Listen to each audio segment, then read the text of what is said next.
Madame, Monsieur, bonjour et merci de prendre le rendez-vous de l'actualité nationale et internationale sur Eden Télévision et Diaspora FM. C'est parti pour 2 heures de programme en interactualité. On va s'intéresser à la crise migratoire. Vous le savez, l'Union africaine est réunie ce lundi à Addis Abeba. Ses différents partenaires, notamment l'Union européenne, le Haut Commissariat des Nations Unies pour les réfugiés, l'Organisation internationale des migrations.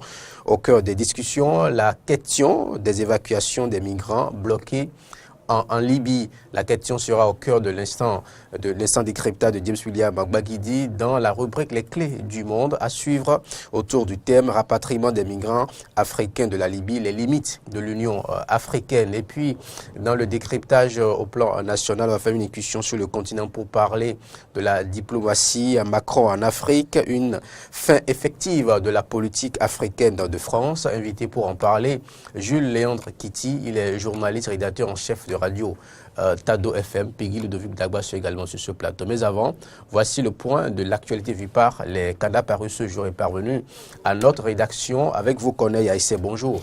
Bonjour, tranquillin, mesdames, messieurs, bonjour. Nous démarrons la une des journaux par la une du quotidien du service public La Nation.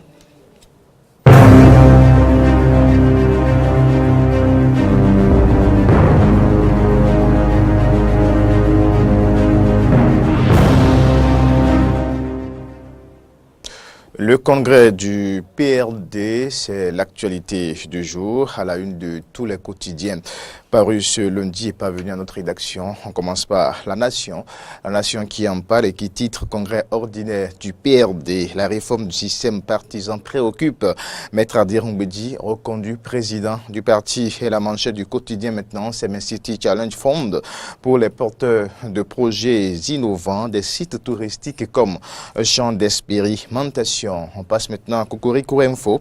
Cocorico Info titre ce lundi, Tofa politique et manipulation, la limite à ne pas franchir les clarifications de David Kofi Aza, d'autres consultations du FA en vue. C'est la manchette du quotidien Cocorico Info. Avec le quotidien, on peut aussi lire, selon une étude de l'OMS, l'Afrique est le dépotoir de 40% des faux médicaments dans le monde. L'Afrique est le dépotoir de 40% des faux médicaments dans le monde, publié ce matin par Cocorico Info. Béninois libéré. Le quotidien béninois libéré pour poursuivre cette revue des titres. Rumbedi reconduit à la tête du PRD à 76 ans pour encore 4 ans. Parfait contre-exemple de l'alternance, écrit le Béninois libéré. Guerre contre les faux diplômes dans l'administration. Le personnel de la douane bientôt dégraissé. Et bien, notre titre paru ce matin à la une du quotidien, le Béninois libéré. Les 4 vérités. Les 4 vérités abordent aussi l'actualité ce lundi 4 décembre 2017 et titre budget de l'État gestion 2018. Un centre universitaire sera construit pour désengorger le CNHU HKM. Le gouvernement dévoile ses grandes ambitions pour le secteur santé avec les 4 vérités à lire aussi tranquillin. Akad Benantin publie Ma résilience, le premier roman autobiographique du journaliste désormais disponible. Roman lancé ce dimanche 3 décembre 2017. On va retrouver maintenant l'événement précis. L'événement précis, titre ce matin, grande résolution issue du 4e congrès ordinaire du parti PRD. Mbedi prépare en douceur sa succession du 109 au PRD. L'intégralité du discours du président du PRD a lu dans les lignes du quotidien. L'événement précis, appui financier, titre également l'événement précis. Le Bénin gagne la confiance du FMI et décroche 13 milliards. La boussole nous amène droit à la mairie de Malanville. L'évasion fiscale est régie en principe de gestion des ressources financières et économiques. Et au journal d'ajouter, voit comment la commune est gérée comme une épicerie. Les détails à retrouver dans la ligne du quotidien. La boussole toujours, douane béninoise, de sérieux doutes sur les diplômes de certains agents. L'autre vision l'autre vision littérature béninoise. Tranquillin Akad Benotin lance son roman Ma résilience. Littérature béninoise. Tranquillin Akad Benotin lance son roman La résilience. Titre l'autre vision. L'autre vision affiche à sa manchette amélioration de la qualité des soins au Bénin. Le secteur de la santé béninois révolutionné en 2018. Allons prévoir la construction d'un centre hospitalier universitaire.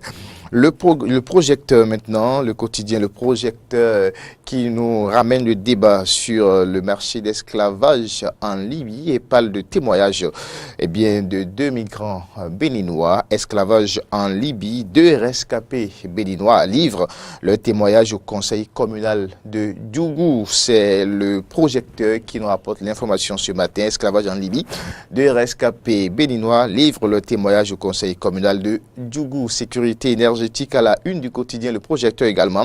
Le ministre Jean-Claude Donan-Oussou est élu président de l'autorité de gazoduc de l'Afrique de l'Ouest. Soleil Bénin Info.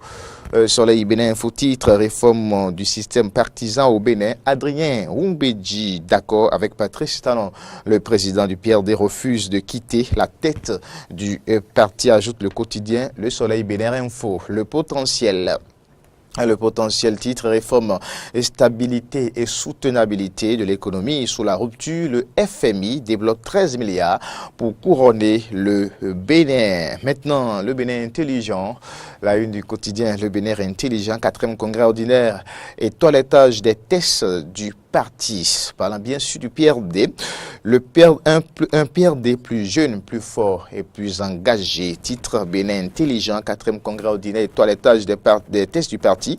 Un PRD plus jeune, plus fort et plus engagé. Nouvelle mutation budget exercice 2018. La minorité parlementaire s'approprie les outils nécessaires pour un vote patriotique. Destitution tous azimuts des maires à l'ère de nouveau départ. 20 mois de dure épreuve pour les maires sous Patrice Talon. Un autre quotidien pour poursuivre cette revue des titres. Un autre quotidien, différence, un autre quotidien, animation de la vie politique nationale au Bénin.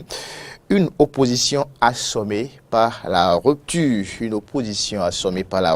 Le journal, pour appuyer ce titre, a affiché la une de certaines personnalités politiques. On peut citer Boni Yahi, on peut citer Sébastien Gémer Diavon, on peut citer Candida Zanaï, Léadi Soglo. Et face à tout ceci, Patrice Talon. Ça, c'est pour des précisions pour les amis de la 102.3 FM. Libération maintenant pour terminer avec cette revue des titres. Libération saluant les nombreux efforts au plan macroéconomique. Le FMI accorde un appui financier au Bénin, soit 13 milliards de francs CFA, puis déclaration de patrimoine, titre aussi Libération. Bientôt, des hauts fonctionnaires indélicats de l'État démasqués. Merci à tous. Merci à vous, Koné. Ici, on vous retrouve demain pour notre point de l'actualité vue par les canards. Sans transition, nous allons vous présenter l'actualité en images avec vous. Samsoki, bonjour. Bonjour, Tranquinakad de Benotin. Mesdames et messieurs, bonjour. Un bulletin de l'information que nous allons démarrer par les images du congrès, du 4e congrès du Parti du Renouveau démocratique de Maître Adrien Oumbedji. Voici le bulletin de l'information.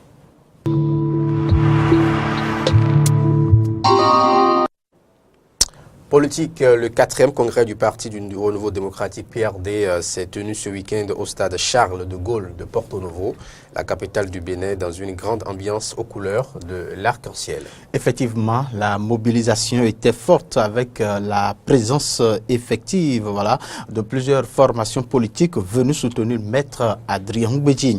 Le congrès a permis au président Oumbedji de réaffirmer sa volonté de voir le système partisan national reformé.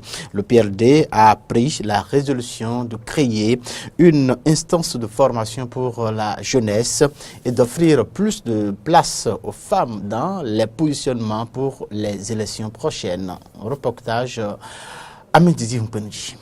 Nos congrès, c'est la fête du rassemblement, une grande fête.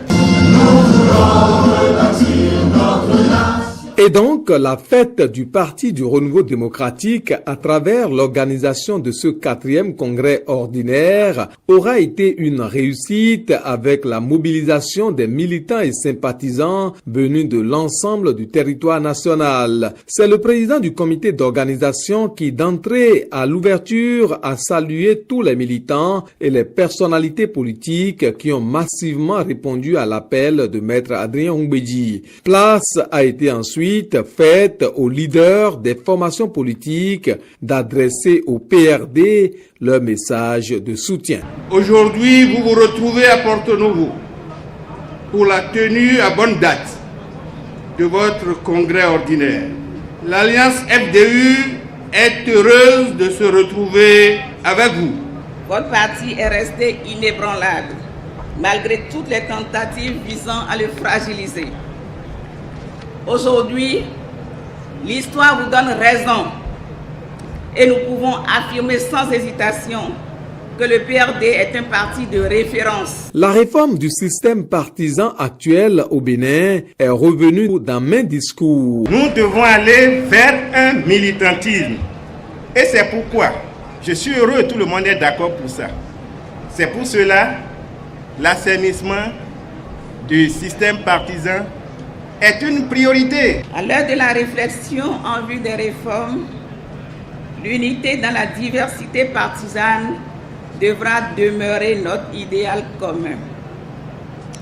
Ce qui nous unit doit être toujours plus fort que ce qui nous divise. Le coordinateur national de l'Alliance FCBE, Eugène Azatassou, a eu le courage de placer un message contraire à tous les autres messages. Le représentant du gouvernement à ce congrès du PRD, Maître Joseph Djogbenou, formera le vœu du gouvernement de voir réellement que des blocs politiques se forment pour que notre État soit plus fort. Enfin, la parole a été donnée au président du Parti du Renouveau démocratique PRD de dire de vive voix la position de sa formation politique qui reste et demeure ancrée dans la mouvance présidentielle. Le PRD est un parti qui a connu tous les déboires à cause du système partisan actuel. Un système partisan dans lequel nous ne sommes la plupart du temps que des clubs qui se font et se défont au gré des régimes et au gré des intérêts électoraux. 240 partis politiques.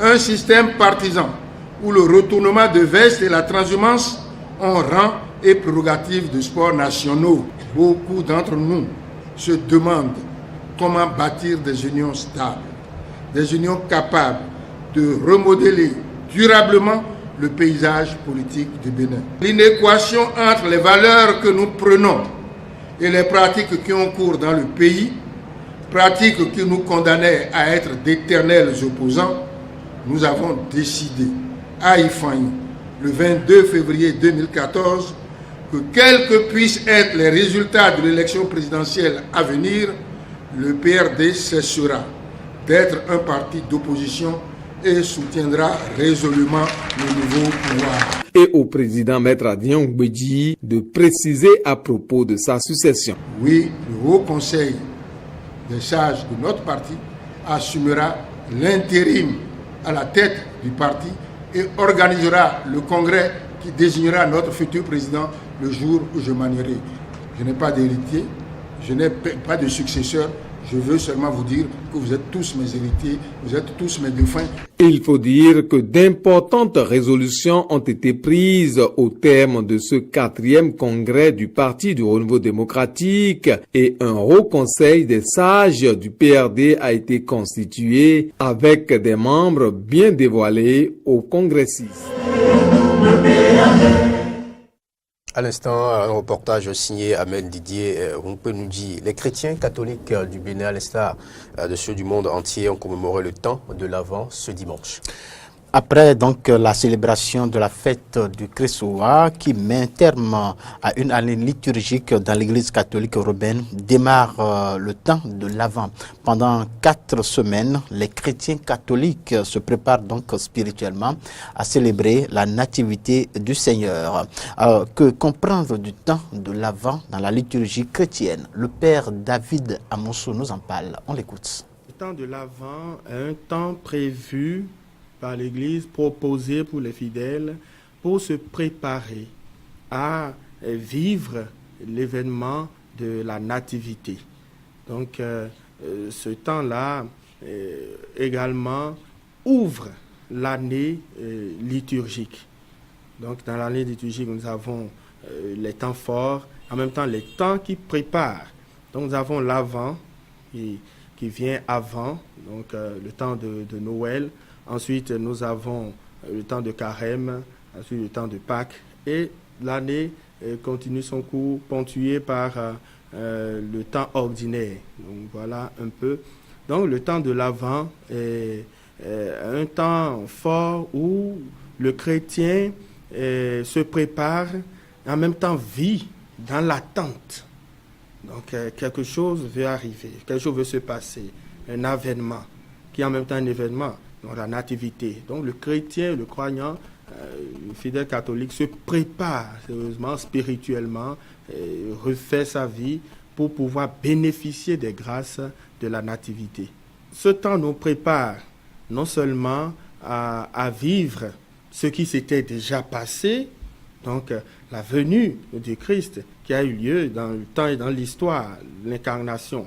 Donc on revit cet événement-là. En même temps, c'est le présent. Le Christ vient et s'offre à chaque homme aujourd'hui. En même temps, le troisième sens, c'est que le chrétien, en vivant le temps de l'Avent, prépare la venue définitive, la venue glorieuse, le retour glorieux du Christ. Donc, c'est ces 3 événements-là qui sont condensés de façon spirituelle. Ce sera l'apothéose dans la nuit de Noël, voilà, où on vit comme si ça se passait maintenant, cette venue-là. Voilà. Nous sommes invités à, je dirais, reconsidérer notre vie, notre marche avec le Seigneur. Ce serait dommage qu'après pareil temps qui doit nous amener normalement à rester dans la droite ligne. Saint Paul dit, mais je cours tout droit vers le but. Passer ce temps, on ne peut pas s'arrêter pour attendre encore que nos temps de l'Avent viennent pour reprendre sa vie authentiquement chrétienne, non, ou bien pour vivre de façon authentique sa foi, non. C'est une continuité, mais cette tension-là pour attirer avec acuité notre attention sur l'événement qui vient. Direction l'université d'Abomey-Calavi, son total 9339 boursiers et secourus qui bénéficieront de leur allocation par le système bancaire mis en place par le gouvernement du gouvernement de Patrice Talon. La direction des bourses et secours universitaires l'a fait savoir ce vendredi à travers l'affichage des listes transmises à la direction du budget du ministère de l'économie et des finances. Aristide Setien et Denis Maria pour plus de précisions. 9339 étudiants boursiers et secourus des universités publiques du Bénin verront dans les tout prochains jours le virement de leurs allocations dans leurs comptes bancaires respectifs. Il s'agit des étudiants allocataires des universités d'Abomey-Calavi, de Parakou, de l'Université nationale d'agriculture de Porto Novo et de l'Université nationale des sciences technologiques, ingénierie et mathématiques d'Abomey. La liste d'allocataires transmise par la direction des bourses et secours universitaires au ministère de l'économie et des finances est définitivement affichée dans la soirée de ce vendredi 1er décembre 2017. Pour Moïse Agbo-Dandé, directeur des bourses et secours universitaires, c'est une première dans la vie de son institution. 9339, c'est du jamais vu dans l'histoire de la direction des bourses et secours universitaires et c'est pourquoi nous avons choisi avec les responsables d'étudiants, notamment les responsables de l'UNEB et ceux de la FNEB, de marquer l'événement. Satisfait du travail abattu par le directeur des bourses et secours universitaires et toute son équipe, les responsables étudiants de l'Union nationale des étudiants du Bénin UNEB et de la Fédération nationale des étudiants du Bénin FNEB invitent les autorités à divers niveaux à garder le cap pour une meilleure condition de vie des étudiants. Nous avons les idées, nous avons des propositions à faire à nos autorités à divers niveaux. Nous sommes les sachants de la maison. Nous savons de quoi nous avons besoin. Nous savons de quoi l'étudiant béninois a besoin pour survivre. Tout ce que vous voyez aujourd'hui, c'est une innovation, comme vient de le dire monsieur le directeur de la DBSU. C'est un travail de dur labeur. Chose promise, chose due. Parce qu'il a promis avant mi-décembre qu'il y aura affichage de près de 10 000. Non. Et aujourd'hui, nous sommes au 1er décembre. Nous sommes en train de constater qu'il y a déjà eu affichage. Mais, on dit, tant qu'il y a fait, rien n'est fait. Ça dit, il ne suffit pas d'afficher. Mais le paiement, c'est ça le plus important. Le directeur des bourses et secours universitaires revient ici sur les différentes phases pour l'octroi des allocations universitaires. La phase administrative est définitivement bouclée avec la transmission des États, des allocataires au ministère de l'économie et des finances, plus précisément à la direction générale du budget. Dès que les listes sont transmises, la phase financière est enclenchée. Elle passe par la direction générale du Trésor et de la comptabilité publique pour s'arrêter au niveau des banques qui procèdent au virement des allocations au profit des étudiants. La réforme du paiement mensuel des allocations universitaires est entrée dans sa phase active en République du Bénin. Il faut rappeler que cette mesure fait partie du paquet de réformes initié par le gouvernement en vue de créer des conditions d'études favorables aux étudiants. On reste à l'université d'Abomey-Calavi cette fois-ci pour constater l'aspect insalubre des jardins universitaires. Effectivement, ces jardins végètent dans une insalubrité très avancée. Ce sont des sachets plastiques et d'autres déchets solides qui décorent ce lieu de distraction. Aristide Setien fait le constat et nous fait le point. À l'origine, un lieu de repos et peut-être de révision. Le jardin U de l'université d'Abomey-Calavi ne présente aujourd'hui que le visage d'un dépotoir, sinon presque. En témoigne la présence sur ces lieux, les emballages plastiques, cartons de biscuits et autres déchets. Ce jardin n'est pas le seul à végéter dans un état d'abandon sur le premier campus du Bénin. Un tour dans ce jardin derrière l'amphithéâtre Khoudégbé permet de faire le même constat. Un jardin devenu un réservoir des ordures. Si certains étudiants arrivent à fréquenter ces lieux insalubres, d'autres ont simplement boycotté ces lieux. Non, ça ne ressemble pas à un jardin parce que c'est un endroit tellement malpropre que ça ne donne pas envie d'y rester. Moi particulièrement, me mettre ici pour étudier par exemple, ou bien m'asseoir simplement, j'y arrive pas. Je n'ai jamais pensé à ça parce que ça ne me plaît pas. L'endroit est un peu hostile, ça ne m'attire pas du tout selon moi. Vu l'état dans lequel le jardin se trouve, c'est un peu difficile parce qu'on ne se sent pas à l'aise vu qu'il n'est pas propre. Une situation d'insalubrité qui ne laisse pas indifférents les responsables des associations estudiantines. Force est de constater que nos autorités universitaires n'ont pas à cœur l'entretien de cet environnement. Or, pour bien assimiler le coût, il faut assainir son environnement, son milieu de vie. Et tout autant qu'elles sont, elles ont une ligne budgétaire pour l'assainissement du milieu, pour l'entretien de l'université en général, que ce soit les autorités rectorales, que ce soit le COUS, AC, elles ont tous une ligne budgétaire pour l'entretien. Mais force est de constater que cette ligne budgétaire n'est jamais exécutée pour l'assainissement. Si les responsables étudiants affirment ne pas avoir été accompagnés par les anciennes autorités rectorales, ils les appellent la nouvelle équipe rectorale à prendre sa responsabilité. L'appel que j'ai lancé à notre nouveau recteur, notre excellent et le recteur d'Aracruz, vraiment, déjà le 18, à sa prise de fonction,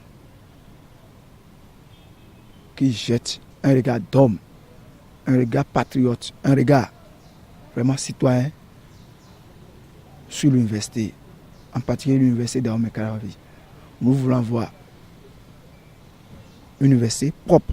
Que dire maintenant de la responsabilité de l'équipe rectorale de l'université d'Abomey-Calavi? Approché, sa cellule de communication nous a confié que le rectorat n'a pas en charge l'entretien des jardins universitaires. En attendant l'engagement des nouvelles autorités rectorales, les étudiants n'ont d'autre choix pour le moment que de côtoyer des espaces insalubres dans la plus grande université béninoise. Santé, pour boucler ce bulletin de l'information, on va s'intéresser aux hépatites B et C. Des maladies dues à un virus lequel attaque le foie. Reportage. Bien plus dangereuses et contagieuses que le VIH, SIDA et beaucoup d'autres maladies, les hépatites B et C notamment sont responsables de la morbidité qui touche plusieurs dizaines de milliers de personnes chaque année au Bénin. Leurs causes sont multiples. Il y a des causes infectieuses et dans les causes infectieuses, vous pouvez distinguer les causes virales et les virus. Il y a aussi ce qu'on appelle les virus alphabétiques, c'est ça de A jusqu'à E. Il y a des virus qui sont des virus non alphabétiques qui sont responsables aussi d'une inflammation du foie. Exemple de virus non alphabétique, c'est ce qu'on appelle les virus du groupe herpès, c'est-à-dire herpès simplex virus, varicelle zoster virus, d'accord, le cytomégalovirus par exemple, et même le virus de l'HIV, du virus de sida. Après ça, il y a ce qu'on appelle les causes toxiques. Et quand je parle de causes toxiques, j'aborde en même temps la consommation d'alcool. Il y a ce qu'on appelle des causes métaboliques. Les causes métaboliques, c'est le fait d'être en surpoids, d'avoir une obésité. Regroupées en deux catégories, comme l'a souligné Dr Martin Soupon, ces infections chroniques se présentent sous plusieurs formes. C'est la persistance du virus dans votre organisme au-delà des 6 mois qui fait que vous passez vers la chronicité. Vous sentez la fatigue, vous sentez comme une grippe, vous avez un peu de fièvre. Et après, ça vient ce qu'on appelle la phase itérique, où vous avez vraiment les yeux qui sont jaunes. Et quand on dose les enzymes que sécrète le foie, qu'on appelle les transaminases, c'est généralement des transaminases qui sont à 10 fois supérieures à la normale. Et là, vous faites la phase aiguë, l'organisme se dépend, le système immunitaire se met en place et vous arrivez à vous débarrasser du virus au bout de 6 mois. Alors, si ce processus ne se passe pas, vous passez à la chronicité et vous portez le virus au-delà de 6 mois. Selon une étude récente réalisée par le professeur Kodjo, 8,8% de personnes sont atteintes de l'hépatite B. Quelles sont donc les voies de contamination? Il y a ce qu'on appelle la voie périnatale. La voie périnatale, c'est-à-dire quoi? Vous avez un parent, et notamment c'est votre mère, qui a le virus et qui vous le transmet. Donc la transmission verticale, c'est-à-dire au moment de l'accouchement ou de l'allaitement, votre mère vous donne le virus. La deuxième voie de contamination, c'est la voie sexuelle. La troisième voie de transmission, c'est la voie sanguine. Donc les sujets exposés, c'est beaucoup plus les toxicomanes, ceux qui font les injections de drogue. Les transfusiers chroniques, c'est-à-dire aussi ceux à qui on fait l'hémodialyse, les insuffisants rénaux et autres. L'hépatite B étant la plus fréquente et la plus mortelle, pour s'en prémunir, il est souhaitable de faire recours aux soins préventifs. J'insiste sur la prévention. Et la prévention, ça passe par la vaccination. Et la vaccination, ça concerne notamment le virus de l'hépatite B. Et la vaccination, ça se fait en 3 doses. D'accord. La première dose, au moment où vous le faites, vous renouvelez à 1 mois et vous renouvelez à 6 mois pour être sûr que votre organisme va fabriquer les anticorps pour pouvoir vous protéger. Le traitement des différentes catégories d'hépatite diffère selon la virulence du mal. Si l'hépatite C peut être éliminée suite à un traitement de 90 jours, l'hépatite B, par contre, nécessite un traitement à vie en attendant la mise au point de vaccins antiviraux capables d'éliminer le virus. Un reportage signé Antoinette Sagbo. Sur ces images que nous bouclons ce bulletin de l'information. Merci à vous, Samson Ok. Merci également à vous aussi et merci à nos téléspectateurs et auditeurs de nous avoir suivis. Prochain rendez-vous de l'information sur Eden Télévision, 13h17, 20h, 23h30, sur Diaspora FM, 13h19 pour le rendez-vous pour suivre des émissions en langue fon et à ISO à 15h et 16h sur Diaspora FM 102.3. Si vous venez de nous rejoindre, sachez que vous suivez Matin d'Eden. Vous avez sûrement raté le bulletin de l'information et la revue des unes des journaux, mais vous avez encore la chance de suivre d'autres rubriques, notamment l'instant débat fait croiser qui s'intéresse au thème Macron en Afrique, une fin effective de la politique africaine de France. À cette interrogation viendra invité pour répondre à cette interrogation Julien Kittier, le rédacteur en chef de Radio Tado FM, il est analyste politique. Ne ratez surtout pas la rubrique de James William Baguidi qui revient sur le rapatriement des migrants africains de la Libye, les limites de l'Union africaine. Mais avant, voici On vous aime. Maintenant, il y a mais il y a assis. Tout le y a assis maintenant.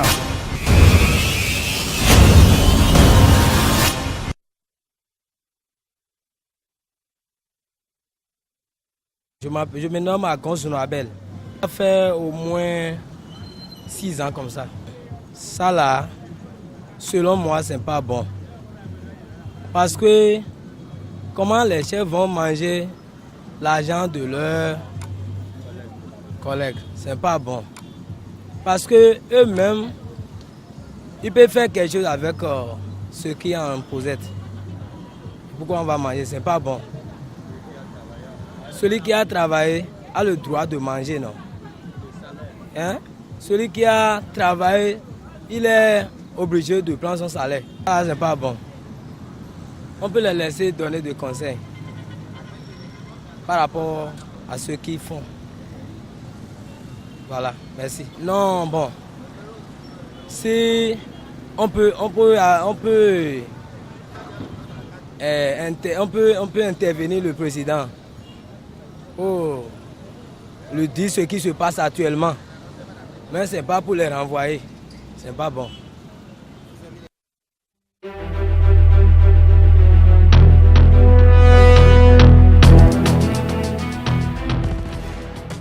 Communiqué de presse du comité technique du RAVIP relatif au lieu d'enrôlement.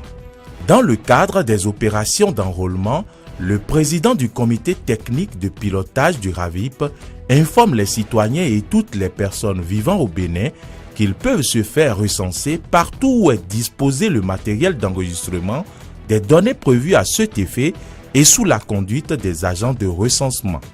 Par conséquent, le président du comité technique de pilotage du RAVIP invite toutes les personnes commises à l'opération de recensement à respecter ce principe et à faciliter aux citoyens la jouissance de cette mesure visant à réduire la durée d'attente des citoyens dans les centres d'enregistrement.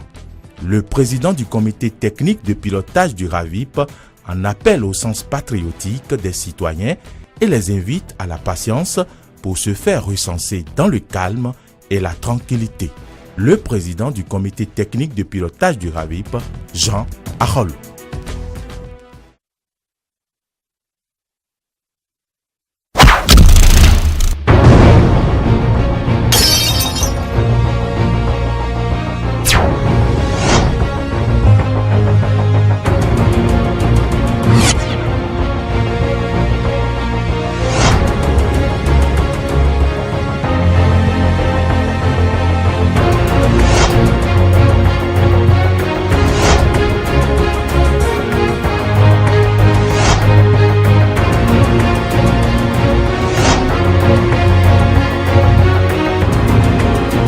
Le service commercial de Diaspora FM et Eden TV au 62 79 32 32. Eden TV, Diaspora FM, le bonheur d'être à vous. Eden chez vous. Eden chez vous est une nouvelle opportunité mise à votre disposition par Eden TV pour vous permettre de mieux communiquer à moindre coût en cette période de fin d'année. Vous êtes commerçant ou commerçante, opérateurs économiques et responsables d'ONG, acteurs de la chaîne économique et du développement. Vous voulez communiquer sur vos affaires, faire profiter vos clients et partenaires de vos offres de fin d'année. Profitez de ce rendez-vous quotidien qui vous est offert par Eden TV à des tarifs défiant toute concurrence. Pour toute information complémentaire, veuillez contacter le 62 119 32 32. Eden TV, le bonheur d'être à vous.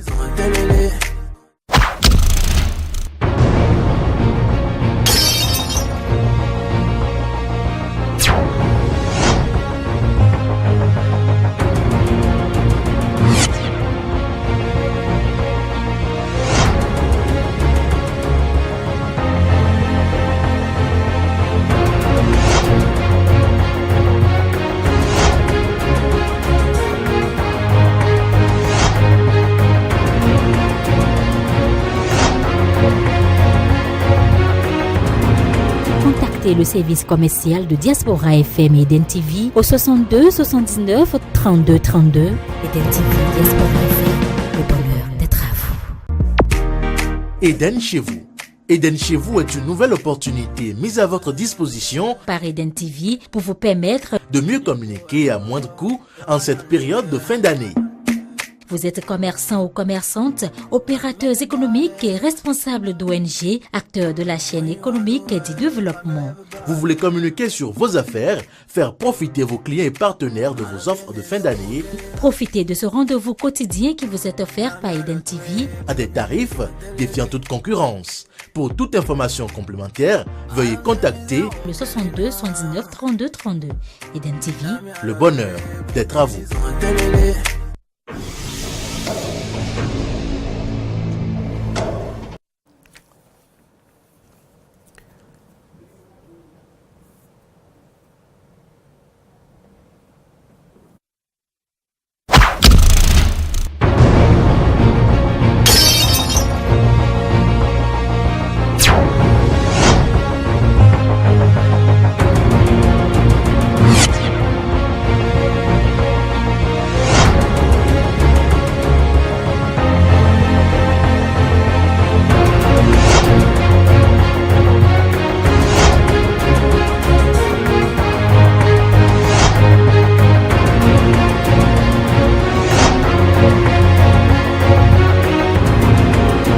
le service commercial de Diaspora FM et Eden TV au 62 79 32 32. Eden TV, Diaspora FM, le bonheur d'être à vous.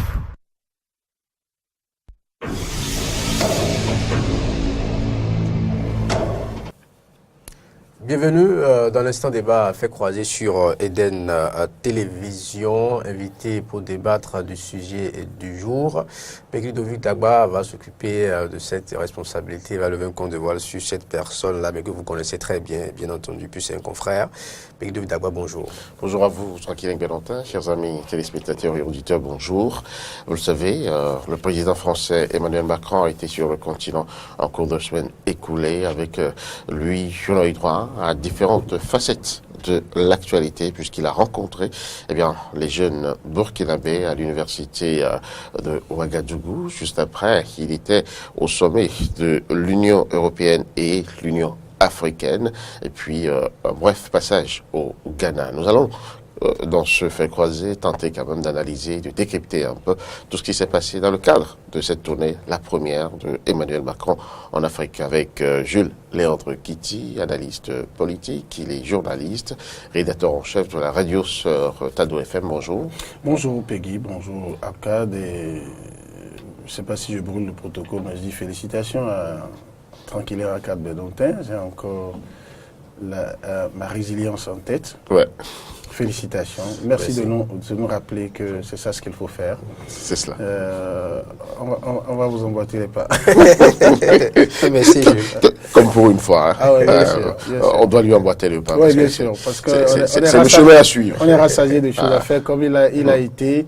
Et il a dû... j'ai compris, hein, comme je me disais, mais mon ami, il est suffisamment jeune. Qu'est-ce qu'il a déjà vécu maintenant? Mais je me suis rendu compte que il en a beaucoup encaissé. Bah oui. Il était rassasié de choses à dire. Lorsque vous êtes rassasié de choses à dire, si vous ne déversez pas, vous craquez. Ouais. Vous craquez et c'est ça qui lui permet de prendre la vie du bon côté. Alors, François, merci, Jules Léandre Kitty, pour le soutien. Et félicitations à votre chère maman également, qui c'est pas donné à tous les acteurs politiques. Elle a beau être votre patronne quelque part, elle pouvait rester loin de ça. Elle y était. Ouais, je pense qu'en plus de soutenir ça, elle y était.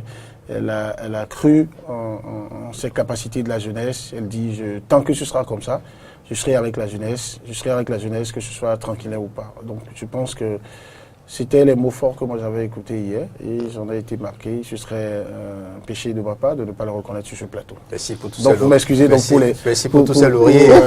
Pour la parenthèse. Non, des lauriers mérités. Hein. On va souhaiter bon vent à la résilience de Tranquille et surtout que beaucoup de gens le lisent.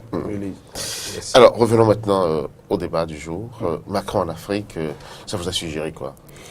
Macron en Afrique, ça m'a suggéré un cérémonial. Ça m'a suggéré un traditionnel... Pourquoi un cérémonial? Oui, parce que c'est ce qui se passe.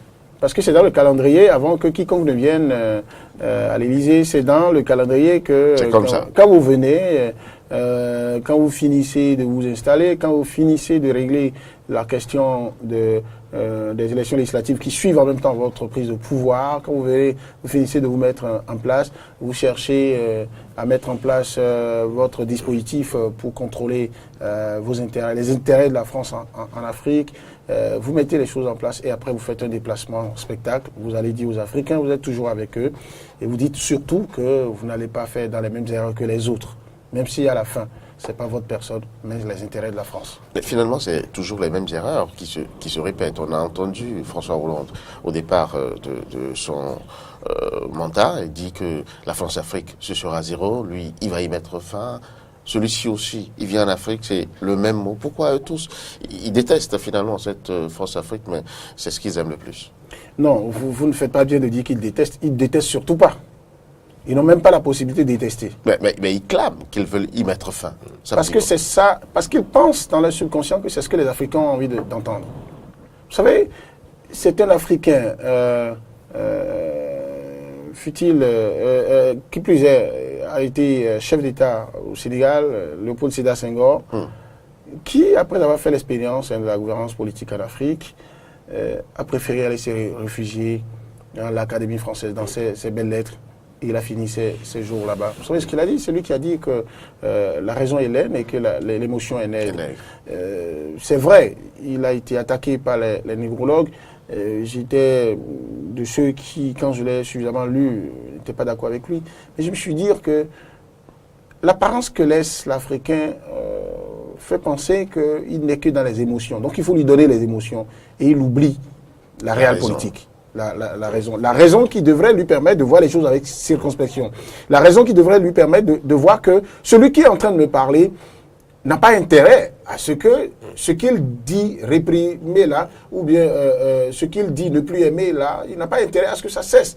Et donc, maintenant, tout l'intérêt que ça pouvait avoir, le seul intérêt que ça pouvait avoir, que celui-là vienne en face de l'Africain pour dire ça, c'est qu'il y ait des Africains qui ne soient pas dans l'émotion, qui soient dans la raison, pour lui poser les vraies questions, pour lui dire, monsieur, voilà, quand vous regardez dans une glace, voilà ce que vous êtes, voilà ce que la France est, voilà le niveau de la France aujourd'hui dans la balance commerciale au monde, voilà ce qui donne la preuve que la France ne peut pas se séparer de l'Afrique et pouvoir vivre et tenir. Et donc, voilà la preuve que si la France-Afrique finit, c'est que les Africains vont s'occuper, vont exploiter leurs propres ressources, d'accord? Les Africains vont pouvoir se développer économiquement. Les Africains vont pouvoir un jour prendre la courageuse décision de dire, nous démarrons la marche pour aller vers une monnaie unique dans la zone francophone. Alors, et tout ça égale la fin de la France comme puissance.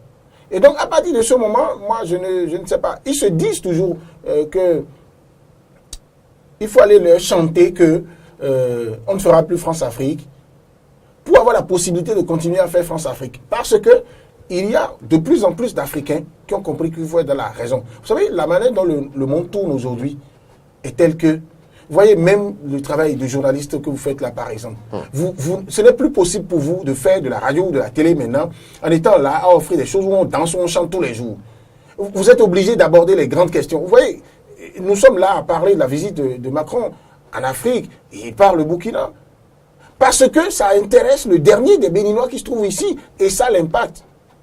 À partir de ce moment, il y a de plus d'intellectuels africains qui osent dire, et la jeunesse africaine est complètement mobilisée aujourd'hui pour dire, ah, France-Afrique, ce n'est pas bien, France-CFA, ce n'est pas bien. Mais regardez, pourquoi il ne s'est pas trouvé des étudiants dans cette salle-là, ou des autorités pour demander à Macron, mais comment vous expliquez l'échec ou la contradiction entre les propos et les actes de vos prédécesseurs par rapport à la France-Afrique? Première question. Deuxième question. Comment comprenez-vous que vous veniez dire à des gens comme nous, qui sommes dotés de jugeotes comme vous, que après avoir mis en place, d'accord, un dispositif présidentiel chez vous pour s'occuper des questions africaines, et mieux c'est dirigé par un Béninois, un ancien ambassadeur béninois après la France. Il a mis, oui. Jules Niabosso. Oui, et il a dedans l'ancien footballeur Boko. Très bien. Alors, Nous avons notre compatriote Lionel Zinsou qui est toujours là.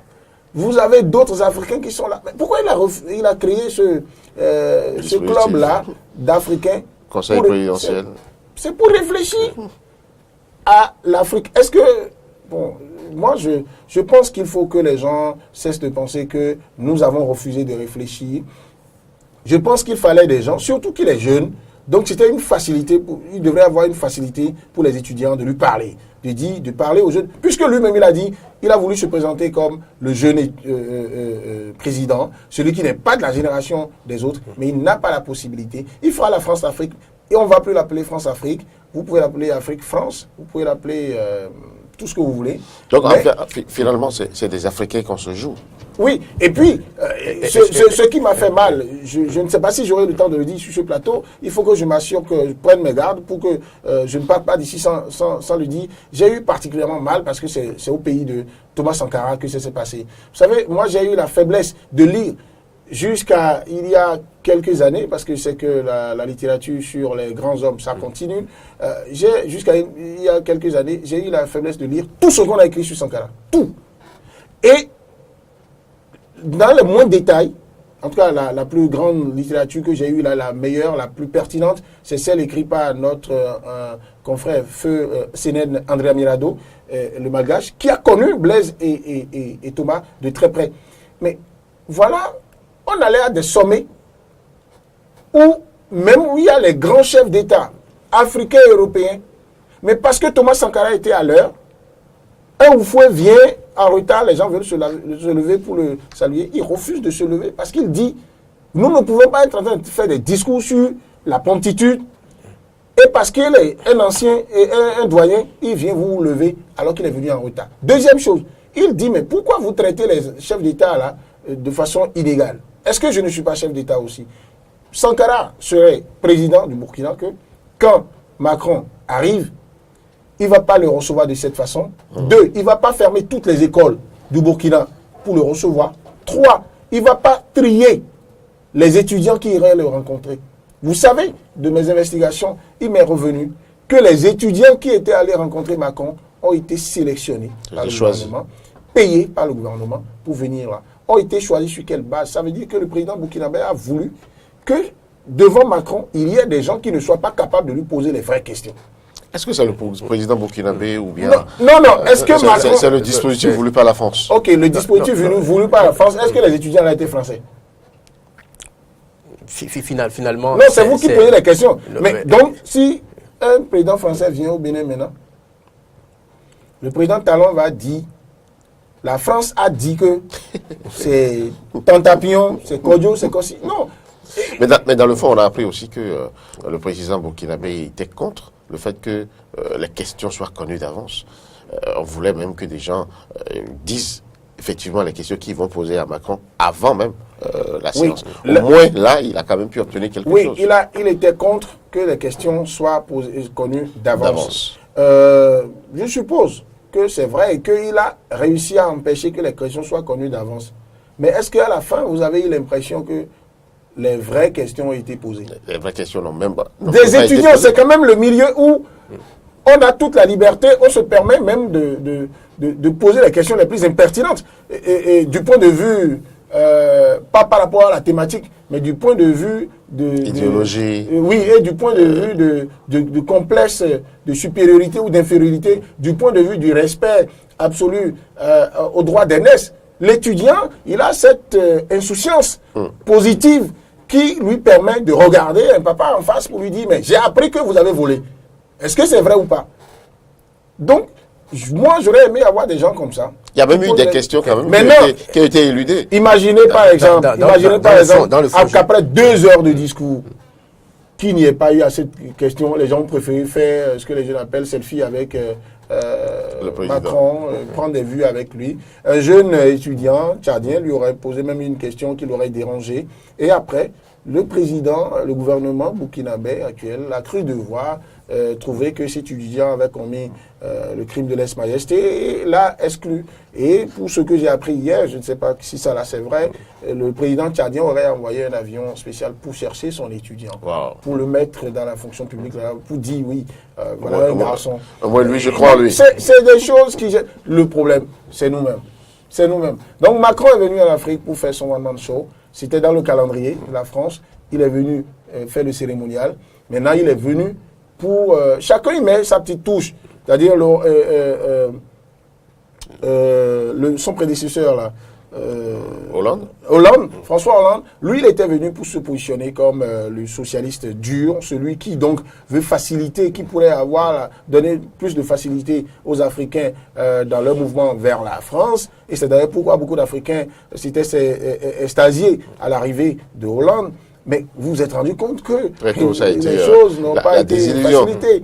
Alors, Macron vient, il ne peut pas parler socialisme, il ne peut pas parler même capitalisme. Lui, il est le fruit d'un alliage hétéroclite des deux bords. Qu'est-ce qu'il fait? Il joue sur la jeunesse. Il dit, moi je suis jeune, je ne suis pas de leur génération, donc parlons entre jeunes, on va faire. Il fait son effet également, mais avec le temps, vous allez voir, ça ne va pas changer outre mesure. Sinon, si ça devrait changer, on aurait vu ça dans le comportement du président burkinabé, qui finalement a été ridiculisé devant tout le monde. C'est ça la France-Afrique. La France-Afrique, c'est également dans la tête, c'est également le fait que le président français, même s'il a 10 ans, qui se croit capable d'en train de caresser les barbes du vieillard africain qui est au pouvoir. Parce que chez nous, en Afrique, ce n'est pas... vous voyez, au Bénin, par exemple, ou dans la plupart des pays africains, il faut avoir 40 ans avant d'être capable de briguer la magistrature suprême. De prétendre à la magistrature suprême. Vous savez, ça relève un peu de notre culture. C'est ça c'est le reflet de notre culture. Fidèle aussi, ça dit que ça, là, c'est pas affaire de petits enfants. C'est pas pour les enfants, ça. Jusqu'à il y a quelques années, dans quelques années, dans notre tradition, même quand vous vous tenez debout avec une jeune fille en train de parler, quand les grands vous voient, ils disent quoi? Oui, quitte là-bas. Mais ils font pas partie la fille. Il dit la fille reste. Ça, c'est les grands qui gèrent ça. Donc, le pouvoir d'État, chez eux, vous avez beau être petit, vous avez les capacités, vous avez l'adhésion populaire, vous êtes élu et vous gérez. Et le dispositif est là, la moule est là, vous tombez dedans. C'est comme aux États-Unis également. Vous avez beau vous appelez Trump, Obama, vous appelez n'importe quoi. Quand vous venez, vous tombez dedans. Vous n'avez pas la possibilité de faire autrement. Il y a les intérêts des États-Unis qui sont là, que vous respectez, et vous mettez votre petite touche. Donc, franchement, moi, je n'ai pas été ému outre mesure par l'intervention de Hollande. Je sais que c'est de Macron. Je sais que c'est dans un calendrier clair. Il faut aller en Afrique. Et le pays est souvent choisi en conséquence, parce que pendant qu'il y avait la guerre au Mali, François Hollande était venu. Il y avait en Afrique, quelle était l'action que la France menait et qui faisait effet? C'était l'intervention des forces françaises au Mali pour aider l'armée française malienne donc à contenir les groupes djihadistes. Alors, donc, il fallait aller faire le discours là-bas. Au Burkina, aujourd'hui, la question du terrorisme a embrasé donc toute la zone. Le Mali n'a plus, cet apanage-là n'est plus l'attraction, la seule attraction. Alors, il est question aujourd'hui, il est question d'énergie. Ce n'est pas pour rien que Macron a fait dans une certaine théâtralisation. Il y a eu comme un montage qui a été fait pour que Macron puisse parler même d'énergie et qu'il y ait même un incident lié aux questions d'énergie. Faites le parallélisme. Macron, au détour de son passage, devrait inaugurer une centrale là, au niveau du Burkina. Ça veut dire que la France veut se positionner comme ce pays-là, cette puissance qui va aider l'Afrique à régler la question d'énergie. Parce que vous voyez, dans tous les pays africains aujourd'hui, à quelques exceptions près, la question de l'énergie se pose. Dans notre pays ici, allez dans la tête du président Patrice Talon, il vous dira la question de l'énergie aujourd'hui, je règle ça ou je disparais. Et c'est en cela que le calendrier est dressé de sorte à ce que ce soit les intérêts de la France qui soient levés. Et puis, bon, pour aider un peu les Africains, les Burkinabés à adhérer à la chose, pour jouer sur leurs émotions, il sort dossier Sankara. Il dit les informations et les documents qui ont été frappés de secret défense vont être levés, et donc vous pourrez avoir ça. Et si vous allez là-bas, vous trouvez pas grand-chose. Pourquoi depuis le 15 octobre 87, pourquoi depuis ce temps, la France n'a pas cru devoir le faire? Regardez la réponse qu'il donne par rapport à la question du franc CFA. Une réponse laconique. Oui, il renvoie à l'intelligence des Africains. C'est-à-dire, il n'a dit ni plus ni moins que, bon, si vous voulez ça, soyez intelligent un jour, et soyez courageux. Il dit, mais ça ne dépend pas de moi. On peut même changer le nom. C'est de l'initiative de vos chefs d'État. C'est pour dire s'ils sont garçons. Donc, à faire. Tout est rapport de force. Le problème de la France-Afrique, vous savez, c'est au niveau des régimes présidentiels ou bien des hommes que nous élisons. Parce que quand je regarde la posture du président marocain imperturbable, quand Macron a pris le pouvoir, il s'est déplacé pour venir le voir. Je ne le vois pas faire la manche régulièrement. Il se met dans la peau d'un vrai chef d'État. Pourquoi n'avons pas des hommes comme ça sur le continent? Parce que pour créer le bouclier, pour que l'Afrique soit véritablement, les pays africains soient véritablement indépendants, le bouclier doit être créé. Les gens doivent être en mesure de dire non à un moment donné. Mais ce courage-là, ça manque au niveau de nos chefs d'État. Et la jeunesse ne peut rien au-delà des questions-réponses. Cette séance de discussion à l'université de Ouagadougou, ça ne va rien changer. Si les chefs d'État, ceux à qui nous donnons le pouvoir, le mandat de nous représenter, qui prêtent serment et qui disent qu'ils sont prêts à défendre les intérêts de nos pays, une fois dans le fauteuil présidentiel, ils laissent toutes les portes ouvertes aux multinationales qui s'installent chez nous, qui viennent chercher des emplois à leurs citoyens sur notre continent, au détriment des vaillants peuples. Oui, tranquille, je comprends votre perturbation. Quand vous regardez, vous dites, mais pourquoi ça se passe comme ça? Et vous donnez un bel exemple. Je vais vous aider à comprendre dans le cas de mon point de vue. C'est trois petites choses, pas plus, selon moi. Première chose, le mode de désignation et d'appellation du chef d'État au Maroc, qui a pris en compte les réalités sociologiques de ce pays. Réalités sociologiques qui sont allées même au niveau de la religion. Je vais vous l'expliquer. Donc, le mode de désignation et même d'appellation, parce qu'en Afrique, la force du verbe, le titre que vous donnez à quelqu'un, ça joue sur les consciences. 2, le niveau d'activité, de productivité de ce pays pour arranger son niveau, son positionnement économique, son indépendance économique. Et troisième chose, la force de sa jeunesse. La force de réactivité de sa jeunesse. Je retourne donc au premier point. Le premier point. Vous savez que le président marocain est appelé souverain. Il est considéré quelque part en partie comme un roi. C'est le roi. D'accord? Oui. Je dis qu'il est considéré comme un roi, c'est parce qu'après, il y a une dose de... c'est aussi une république. C'est-à-dire qu'il y a une constitution. Il y a un côté moderne. L'appareillage. Très bien, il y a l'appareillage qui est là, qui est moderne, que nous avons hérité de l'Occident. Mais... c'est un roi. C'est un roi. Alors, toutes les démocraties, d'accord, qui ont pris source dans ça, sont un peu plus stables. Si le Zimbabwe n'était pas tombé économiquement, si Mugabe n'avait pas atteint un âge où on n'arrive plus à bien réfléchir, à faire les choses comme cela se doit, le peuple zimbabwéen ne l'aurait jamais vomi. Parce que lui, il a dit, je ne veux pas prendre l'indépendance telle que je vais me battre et j'arrache. Et il a pris des décisions qui arrangeaient les Zimbabwéens. Maintenant, c'est beau de prendre une décision, mais comment on gère la suite pour tenir? Donc, dans la tête des Marocains, le chef là, c'est pas celui qu'on se lève tous les jours pour dire je vais enlever, je vais enlever. Ce n'est pas celui que les forces occidentales viennent dire enlevez tout de suite et vous enlevez. La force économique. Regardez au niveau des télécommunications, le niveau du Maroc aujourd'hui. Regardez comment ce peuple est travailleur. Donc, les secteurs dans lesquels on est indépendant et l'Occident n'arrive pas à vous contrôler là. Et les télécoms sont dedans.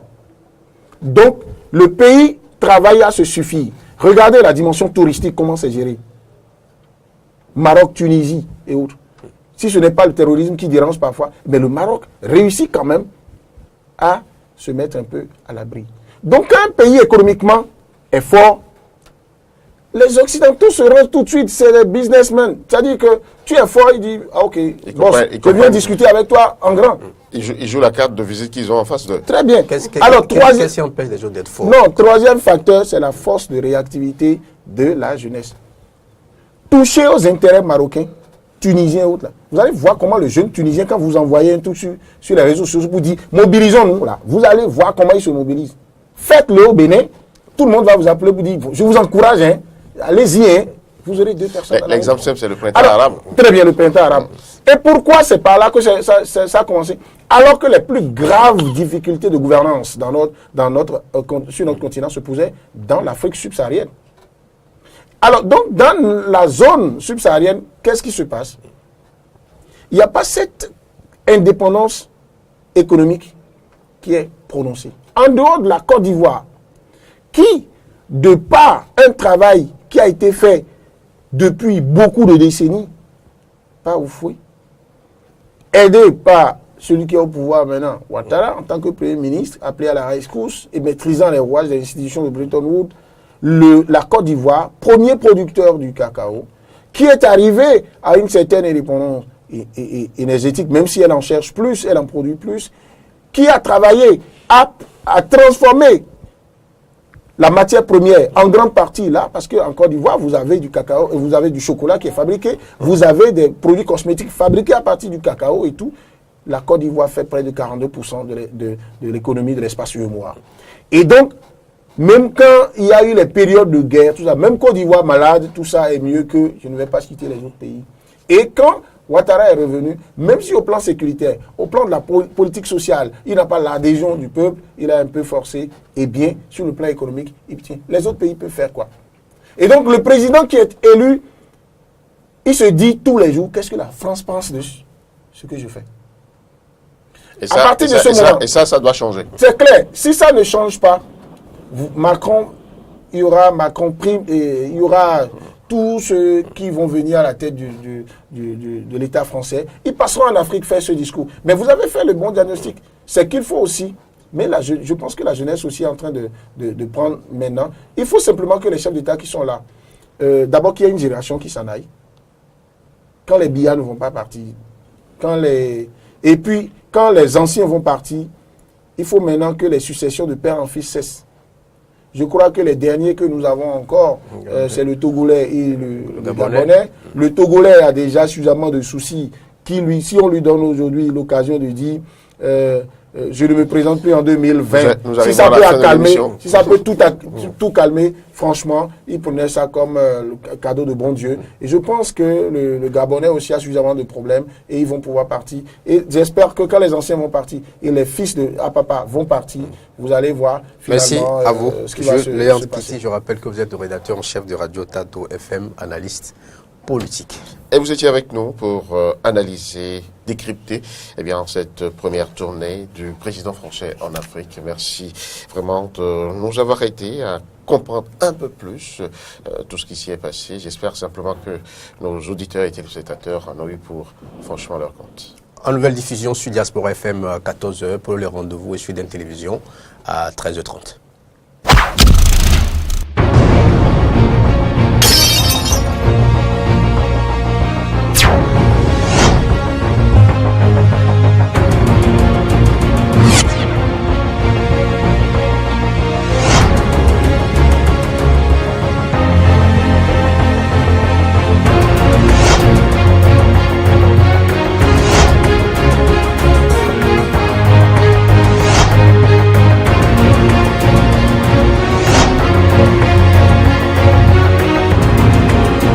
Le service commercial de Diaspora FM et Eden TV au 62 79 32 32. Eden TV, Diaspora FM, le bonheur d'être à vous.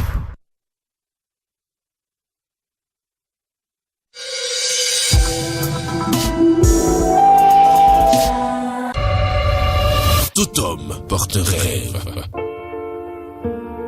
Mais entre soi et l'aboutissement de cette ambition, les obstacles peuvent prendre plusieurs formes, comme celle de meilleurs amis mal intentionnés. Je m'appelle Kossi, et comme beaucoup d'entre vous, j'ai fait confiance à la mauvaise personne. Entre épreuves, doutes et mise en danger de ma propre vie, qu'adviendra-t-il de ce rêve, mais aussi de moi?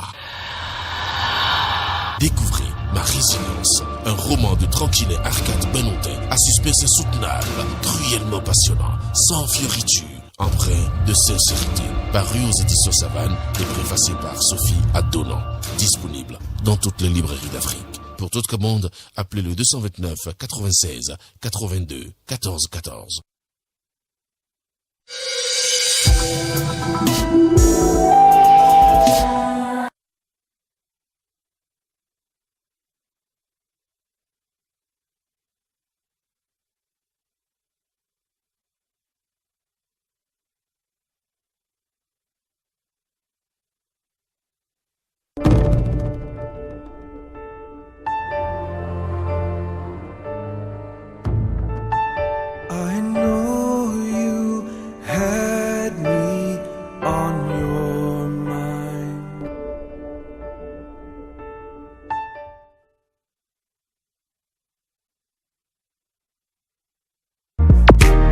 Eden chez vous.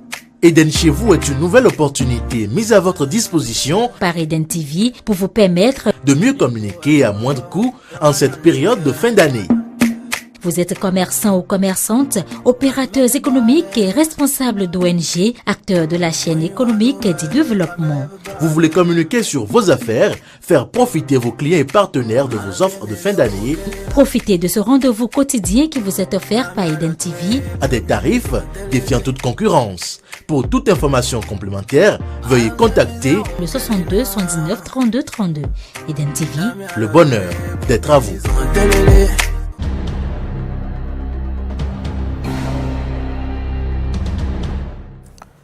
La rubrique Geek sur Eden Télévision avec vous, Modeste. On dit bonjour. Bonjour, tranquille, bonjour madame, monsieur. Sujet YouTube Reels, un nouveau format de stories propre à YouTube. Il y a tellement de thèmes techniques dans votre thème. D'abord, c'est quoi Reels? C'est quoi les stories?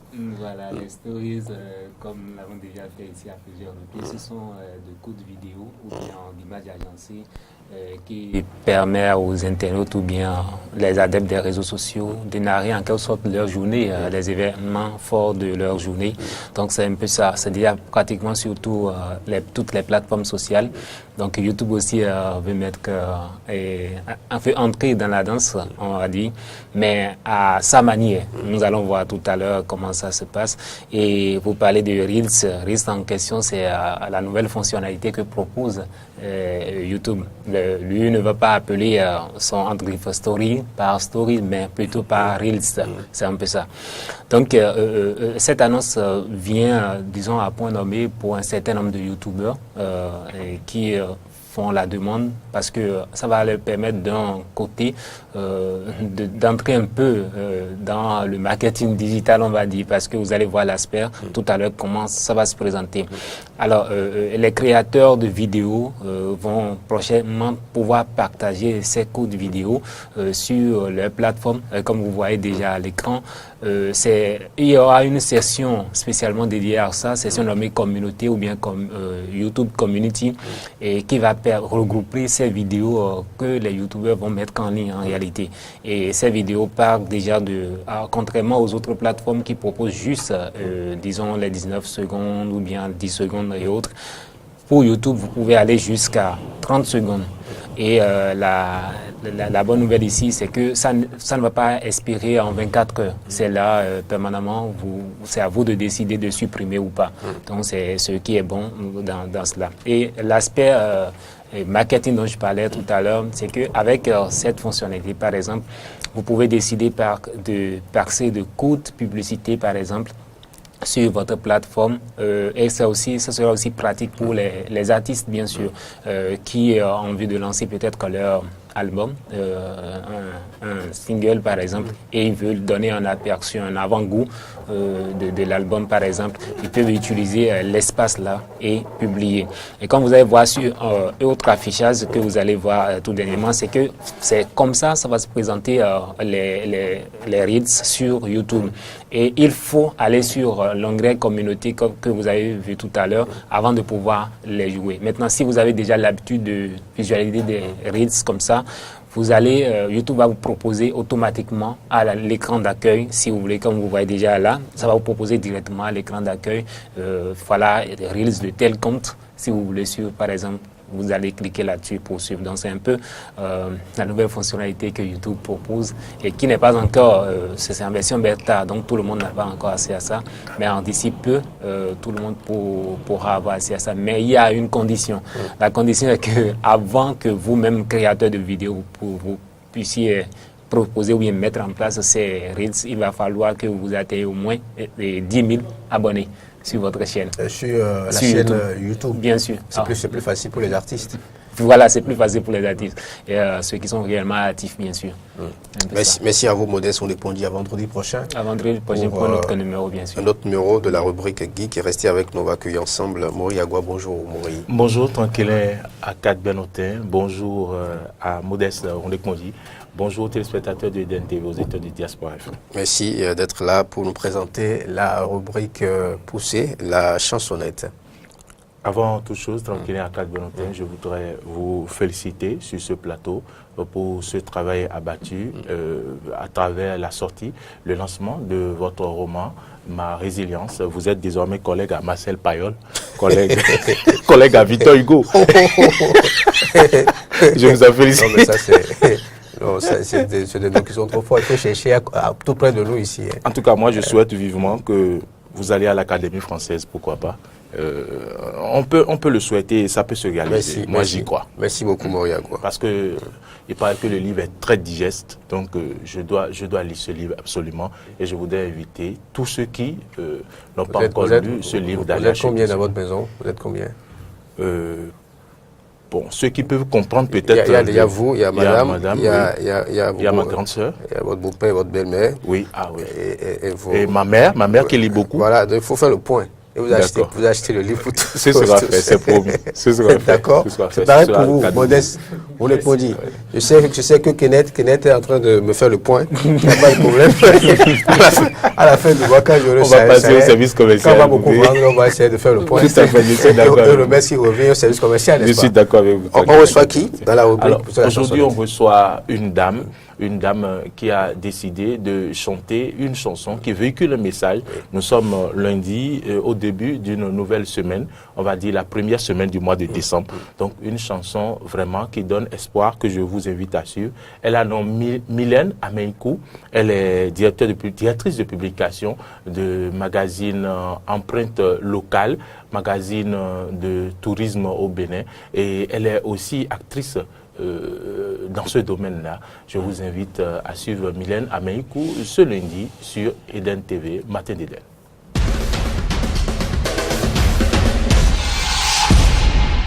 Tu es un miroir, plus précieux que tout l'or et l'argent de la terre. Ici les gens ne te remarquent pas encore. Le plus important est que Dieu reconnaisse ta valeur. Tu es inestimable, précieux que tout l'or et l'argent de la terre.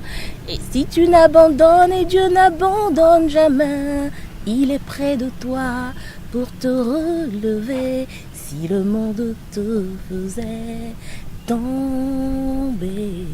Ce qu'on peut retenir de cette chanson, c'est que quand vous vous battez et que vous vous rendez compte que on ne vous reconnaît pas tout ce que vous faites, surtout ne vous découragez pas. Souvenez-vous que pour quelqu'un, vous avez de la valeur. Pour une personne, vous êtes inestimable et vous représentez énormément.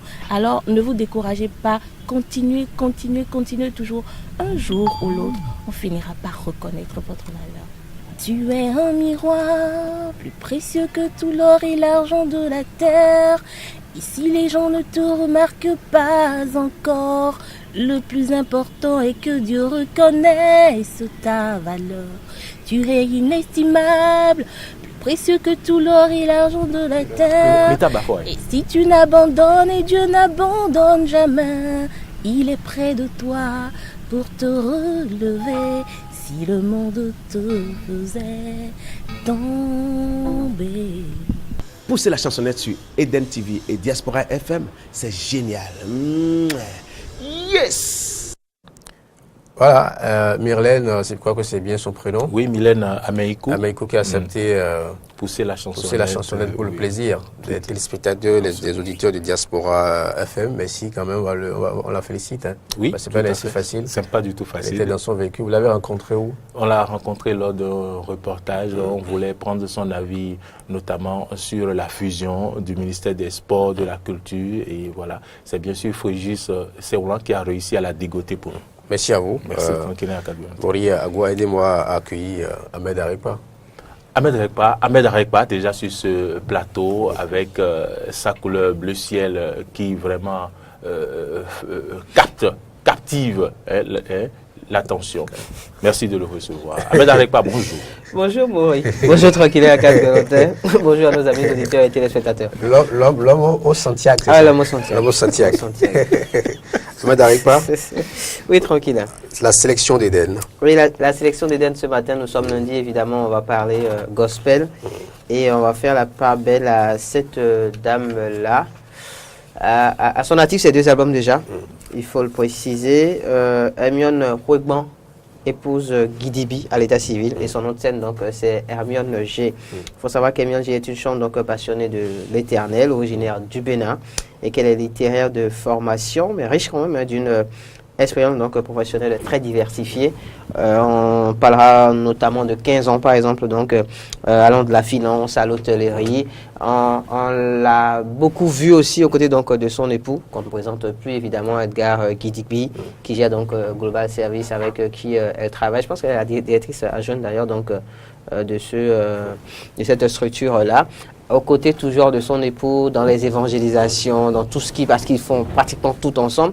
Et quand on vous raconte un peu son histoire, c'est l'histoire de celle-là donc qui déjà dans l'adolescence, eh bien voilà, a donné à la musique beaucoup plus en amateur en tout cas. Après, elle a un peu donc lâché la chose et quand les deux vont se rencontrer, quand elle va amener donc son époux vers l'église, si on peut dire la chose ainsi, c'est ce dernier qui va l'amener, elle, donc, ou plutôt la ramener sur le chemin de la musique, parce qu'elle avait lâché entre-temps, et c'est son époux, donc, voilà, qui va lui demander d'y croire, et qui va la pousser, qui va aussi, évidemment, donc, la produire aussi, puisque c'est son époux qui la produit. Donc, à son actif, on a quand même 2 albums, je pense que le premier qui est sorti en 2012, si mes souvenirs sont exacts, puis le deuxième qui est sorti en 2014. Nous sommes lundi, donc c'est du gospel, et évidemment c'est du gospel qu'elle chante. Elle nous dit aujourd'hui eh bien, que tout est dans les mains de Dieu. Elle nous propose en fait donc aussi de tout laisser dans la main de Dieu, pourquoi pas, et d'attendre tout simplement la bonne heure. Voici Hermione G chez vous, entre les mains de Dieu.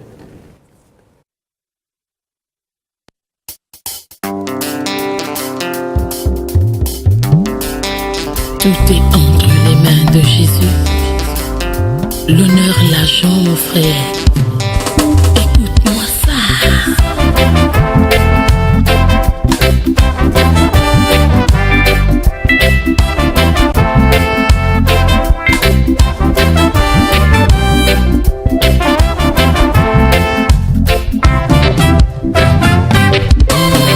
Entre les mains de Dieu. Entre les mains de Dieu, entre les mains de Dieu, entre les mains de Dieu, il y a tout.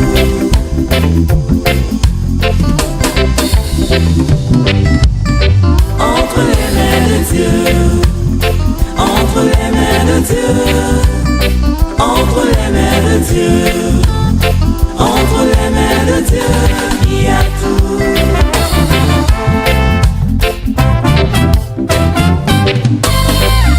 L'honneur que tu recherches et tu n'as jamais eu, le pouvoir que tu veux sans y accéder.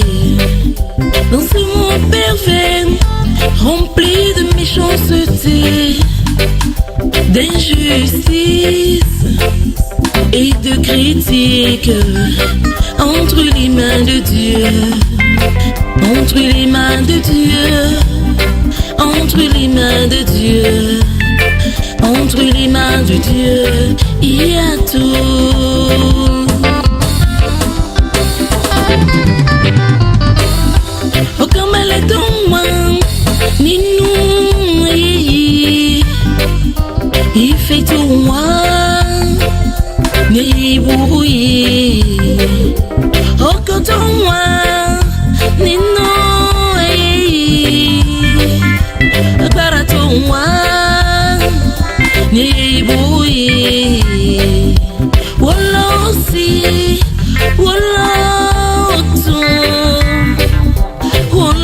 bobi neye buruye oh allo allo oh allo allo oh allo allo oh allo allo yeah.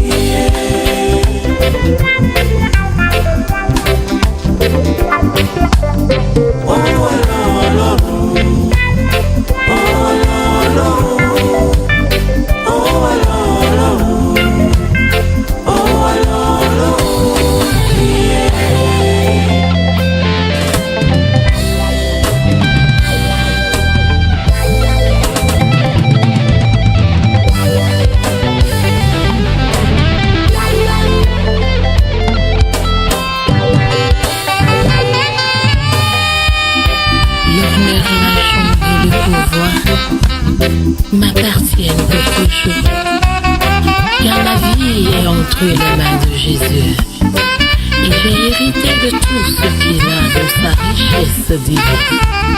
Alléluia.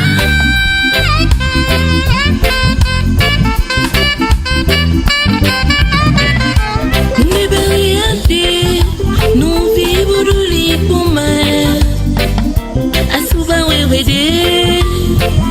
Buduwe sunji vivo bawende no vivo do lipoma azuba wewede budu susima bohui dusi no vivo bohui amio jisulume wede babalume wede maulume wede Bruno me wede, yeah. Jesus me wede, Baba lo me wede, Bruno lo me wede, Baba lo me wede. Quando le mando fide, Gesù me vo. Dagbe demando fide, mau me vo. No doc demando fide, Gesù me vo. Nona demando fide, mau me vo. No susu demando fide, Gesù me vo. Nona demando fide, mau me vo.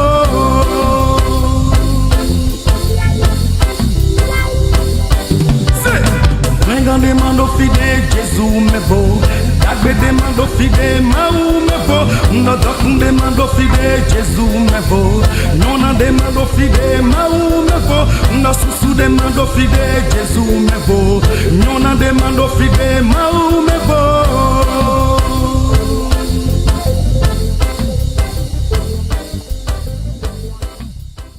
Dans les mains de Dieu. Oui, entre les mains de Dieu, donc il faut savoir voilà, que tout est entre les mains de Dieu. Il faut toujours aussi donc mettre tous nos problèmes entre les mains de Dieu, tout simplement. Faire preuve de résilience aussi, pourquoi pas. Un petit clin d'œil à l'auteur que j'ai à côté de moi. Bonjour. Bonjour, tranquille. Pourquoi le monsieur cherche à détourner Annick était reçoit à l'artiste. Oui, on va préciser quand même que Hermione G, donc ces deux albums à son actif.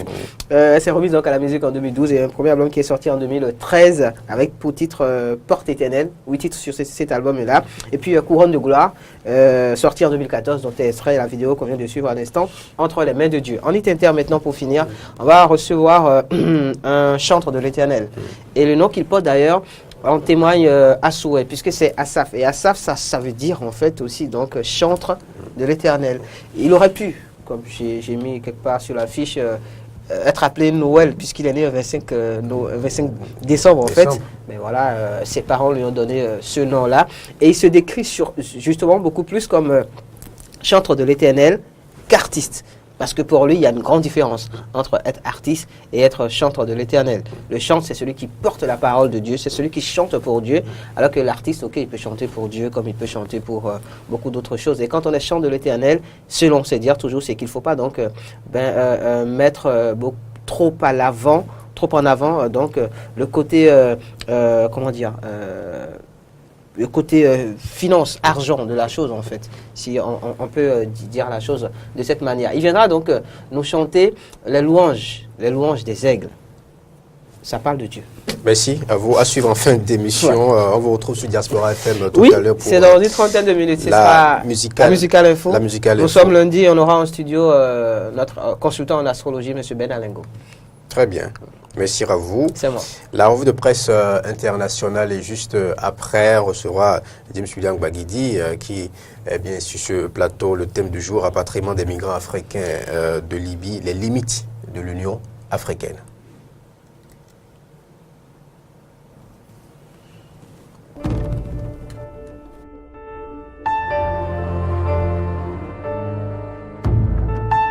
I know you had me on your mind.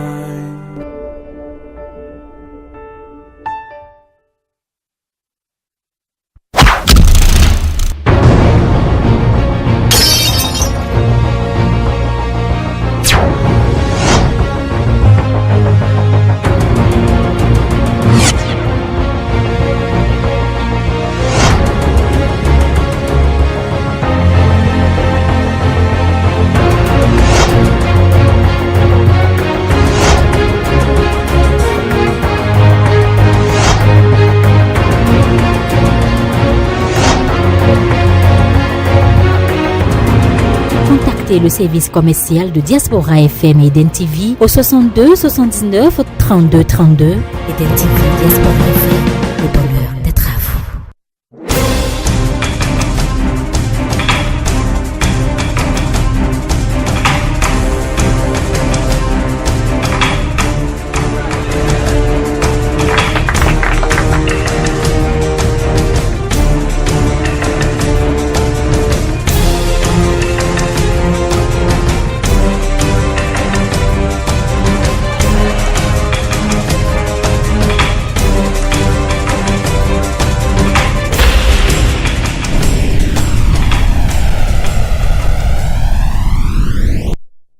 Ils sont estimés entre 400 000 et 700 000. Certains ont subi les pires humiliations, vendus comme esclaves, battus, violés, livrés à la prostitution. La quasi-totalité des autres s'entassent dans des camps sordides ou errent sans repère dans un pays en proie à la guerre. C'est la situation des migrants africains, bien entendu, en Libye. James William Bagidi, rappelez-nous ce que l'Union africaine et l'Union européenne ont décidé lors du sommet à Abidjan pour leur venir en aide. Merci, Tranquille Akat Benotin. Je salue également nos amis téléspectateurs et auditeurs qui nous suivent sur cette émission. Vous savez, c'est une estimation du chiffre des migrants qui se trouvent aujourd'hui en Libye. Et quand on fait l'estimation globale des migrants africains, ils sont au-delà de plusieurs millions. Donc la Libye constitue un des centres, je dis, de regroupement les plus importants pour plusieurs raisons, parce que la Libye est un pays aujourd'hui un peu en proie, comme vous l'avez dit, à la guerre, et donc en proie à un désordre qui permet à de nombreux passeurs, à de nombreux, ce qu'on appelle aujourd'hui, qu'on peut appeler effectivement des criminels, ces réseaux de passeurs, de profiter de ces Libyens-là, de ces migrants-là pour se faire de l'argent. Et donc, ils ouvrent des voies de passage vers l'Europe. Et ces voies de passage qui passent par les villes côtières comme Tripoli, leur permettent d'envoyer les migrants vers l'Europe et donc de se faire de l'argent sur le dos de ces derniers. Et donc, estimé entre 400 et 700 000 personnes, ces migrants ont fait l'objet de l'actualité internationale ces dernières semaines, suite surtout à premièrement en avril dernier, à un rapport publié par l'Organisation internationale des migrations qui a parlé d'esclavage en Libye. Ce rapport, comme beaucoup de rapports publiés par les Nations Unies, n'a pas eu un grand écho jusqu'à ce que CNN, la chaîne américaine, publie un documentaire dans lequel on a vu de façon claire et distincte cette fois-ci des migrants africains qui étaient en train d'être vendus en esclavage, 230 € pour les montants qui ont été proposés, 200 €, 180 000 €. Des gens sont donc vendus en esclavage et on les présente comme des gaillards robustes, capables de bien travailler à la ferme. Et donc, ces gens-là ont été vendus, achetés. Et donc, le documentaire montre qu'il y a tout un réseau de ces pratiques-là en Libye. Et il fallait donc que les autorités de l'Union africaine et de l'Union européenne, qui justement, le 29 et 30 novembre dernier, se retrouvaient à Abidjan, prennent une décision. Et cette décision, malheureusement, je trouve déjà qu'elle est assez faible, puisqu'elle a pris la forme d'une déclaration. En réalité, quand on se réunit à l'occasion de ces grands sommets, on peut prendre des déclarations, on peut publier des déclarations, comme on peut prendre des résolutions ou à l'endroit de certains pays donner des recommandations. Dans le cas d'espèce, il aurait été plus judicieux, à mon sens, de prendre une résolution qui est plus contraignante en termes d'obligations pour les États. Mais ils se sont contentés d'une déclaration et son contenu n'est pas non plus un contenu qui est donc contraignant, qui est donc très, je dirais, exhaustif sur la situation, mais il parle donc de la détermination que de ces organisations, donc l'Union africaine et l'Union européenne, à travailler ensemble pour mettre fin aux souffrances des populations, des migrants qui sont traités en esclaves en Libye. Il parle de la nécessité, entre elle parle plutôt de la déclaration, parle de la nécessité d'une action coordonnée de la part de l'Union africaine, de l'Union européenne et de toutes les organisations internationales qui peuvent être impliquées pour pouvoir mettre fin au sort des Libyens.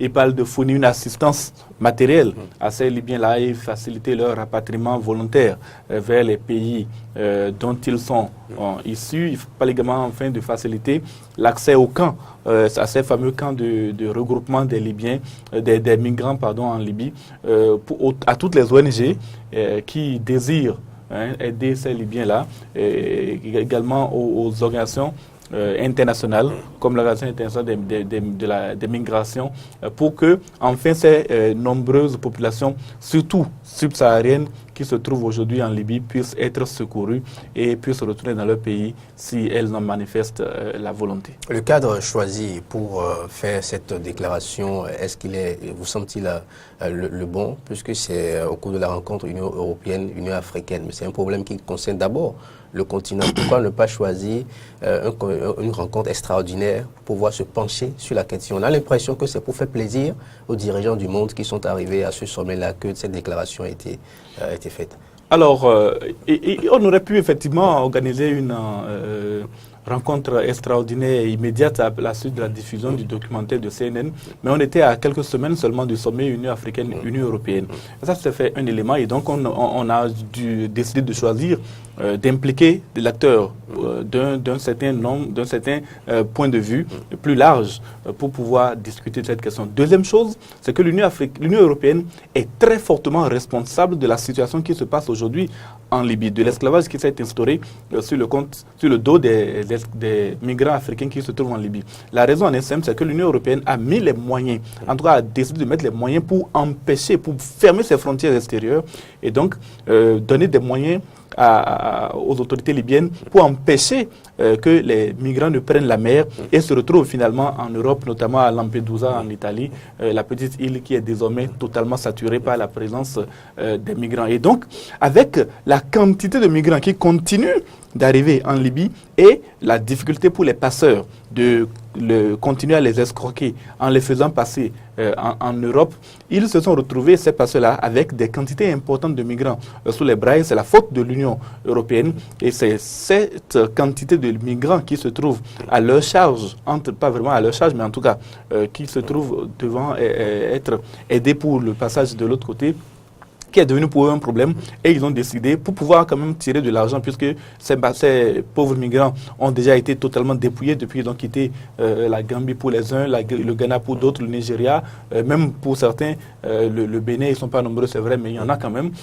Donc, toutes ces personnes ayant été totalement dépouillées n'ont plus les moyens, et donc, aujourd'hui, constituent en eux-mêmes une valeur marchande, parce que pouvant travailler dans des fermes, et il y a des périodes où les fermiers libyens ont besoin de cette main-d'œuvre. Et donc, la responsabilité de l'Union européenne réside dans le fait que la fermeture des frontières et je dirais, la mise en place de moyens supplémentaires par rapport au profit du gouvernement libyen pour empêcher le départ de ces migrants est un peu également à la base de l'afflux ou du moins de la surpopulation des camps en Libye, et cela a conduit à cet esclavage que nous avons vu. Et donc l'Union européenne devait participer à cette rencontre, et le choix de le faire dans la dynamique du sommet Union africaine-Union européenne qui se passait en Libye ne pose à mon sens pas problème. Et quelles sont les conditions pour que le rapatriement de ces centaines de milliers de ressortissants africains de Libye soit possible? Alors, il y a, en tout cas, c'est une estimation de 400 à 700 000 personnes, et c'est l'Union africaine qui a publié cette estimation. Et vous voyez déjà la différence qu'il y a entre ces chiffres-là. De 400 à 700 000, ça va être 300 000 personnes dont on n'est pas très certain de la présence en Libye. Et ça, c'est pour des estimations. Et il peut y en avoir encore plus. Ce qui signifie que l'Union africaine doit d'abord, si elle veut vraiment rapatrier toutes ces personnes, procéder à un recensement, à une identification de ces personnes, à un recensement, à la localisation des camps dans lesquels se trouvent ces personnes. Vous voyez, dans les conditions sordides dans lesquelles ces gens-là vivent. Voilà, par exemple, certains qui sont... Rien que de bras valides. Bien, absolument. Ce sont ces gens-là qui ont quitté leur pays, quitté en pensant aller retrouver l'Eldorado. Certains partent avec 2 000, 3 000 euros en poche pour pouvoir payer les réseaux de passeurs. C'est le premier réseau qui les retrouve, qui les prend en charge, qui les escroque, on les tabasse, on les dépouille. Et puis, sur le parcours, parfois même certains n'ont pour toute chance qu'un numéro de téléphone, celui de leurs parents qu'ils trouvent être restés au village, qu'il faut appeler, et on doit envoyer de l'argent, sinon on menace de les exécuter. Donc, condition aussi, c'est qu'il faut, pour que l'Union africaine puisse répatrier ces centaines de milliers de migrants, pouvoir les identifier, pouvoir retrouver également leur pays d'origine, parce qu'il y a certains migrants qui refusent parfois de s'exprimer pour qu'on ne les identifie pas, parce qu'ils ont l'intention de continuer leur chemin.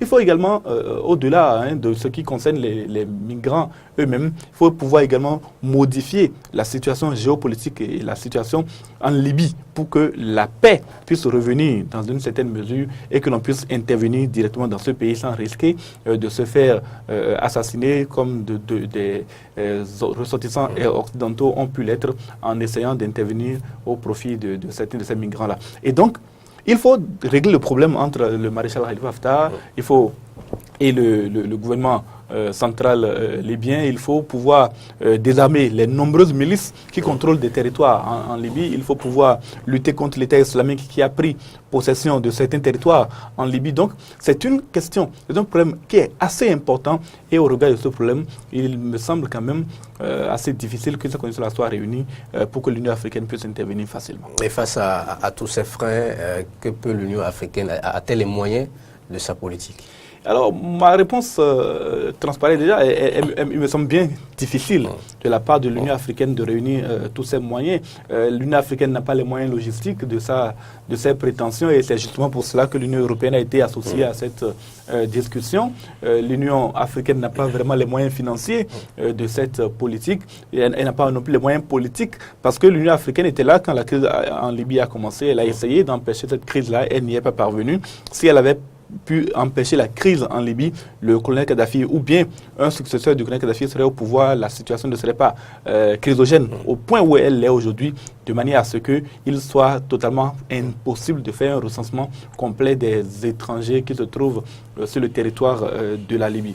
Il y a également quand même quelques espoirs, c'est que l'Union européenne peut mettre des moyens à disposition de l'Union africaine ou des responsables de l'Union africaine pour qu'on puisse arriver à ce maillage qui permettrait de réussir à recenser un peu ces migrants-là. On peut également disposer de moyens financiers de la part de l'Union européenne, c'est pas ça qui manque aux Européens. Et puis, il y a le retentissement international du documentaire de CNN qui a quand même un peu mis en alerte tout le monde. Ceux qui utilisent des esclaves ont eu un peu peur, moi je suppose, qu'ils ne le feront plus, en tout cas de façon ostensible ces derniers temps, et donc que certaines de ces personnes qui sont détenues pourront être libérées, pourront regagner leur pays. D'ailleurs, il y en a déjà un certain nombre qui ont été rapatriés sur la base du volontariat. Et l'autre chose, c'est que si l'Union africaine a vraiment envie de rapatrier ces personnes-là, il faudra encore tenir compte de leur volonté, parce que ceux qui sont arrivés à cet endroit par leurs moyens, qu'ils sont arrivés en Libye en pensant qu'il ne leur reste qu'à traverser la Méditerranée pour retrouver l'Eldorado européen.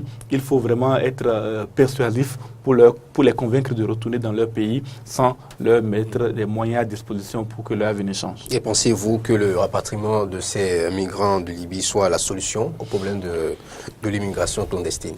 À mon avis, non. Le rapatriement n'est qu'une mesure cosmétique. On les extrairait, même si on réussit à rapatrier les 700 000 personnes, on va les extraire, on va extraire ces 700 000 personnes qui ont déjà vécu la situation d'esclavage et qui savent ce que c'est que la situation en Libye, de la Libye. Donc, ils n'auraient plus envie de retourner en Libye, mais il y en a également des centaines de milliers qui traversent le Maroc, qui traversent l'Algérie, qui traversent la Tunisie, qui traversent l'Égypte pour se rendre en Europe. Ces gens-là ne sont peut-être pas sous le coup de l'esclavage, mais ils sont quand même sous le coup des réseaux des passeurs avec les brimades que cela engendre, avec la prostitution que les jeunes femmes sont obligées de subir, avec tout ce qu'il y a comme problème autour de ces événements-là. Et donc, à un moment ou à un autre, si l'esclavage en Libye prend fin, ou du moins on n'a plus de preuves qu'il existe de l'esclavage en Libye, certains passeurs vont encore recommencer à faire passer les gens par la Libye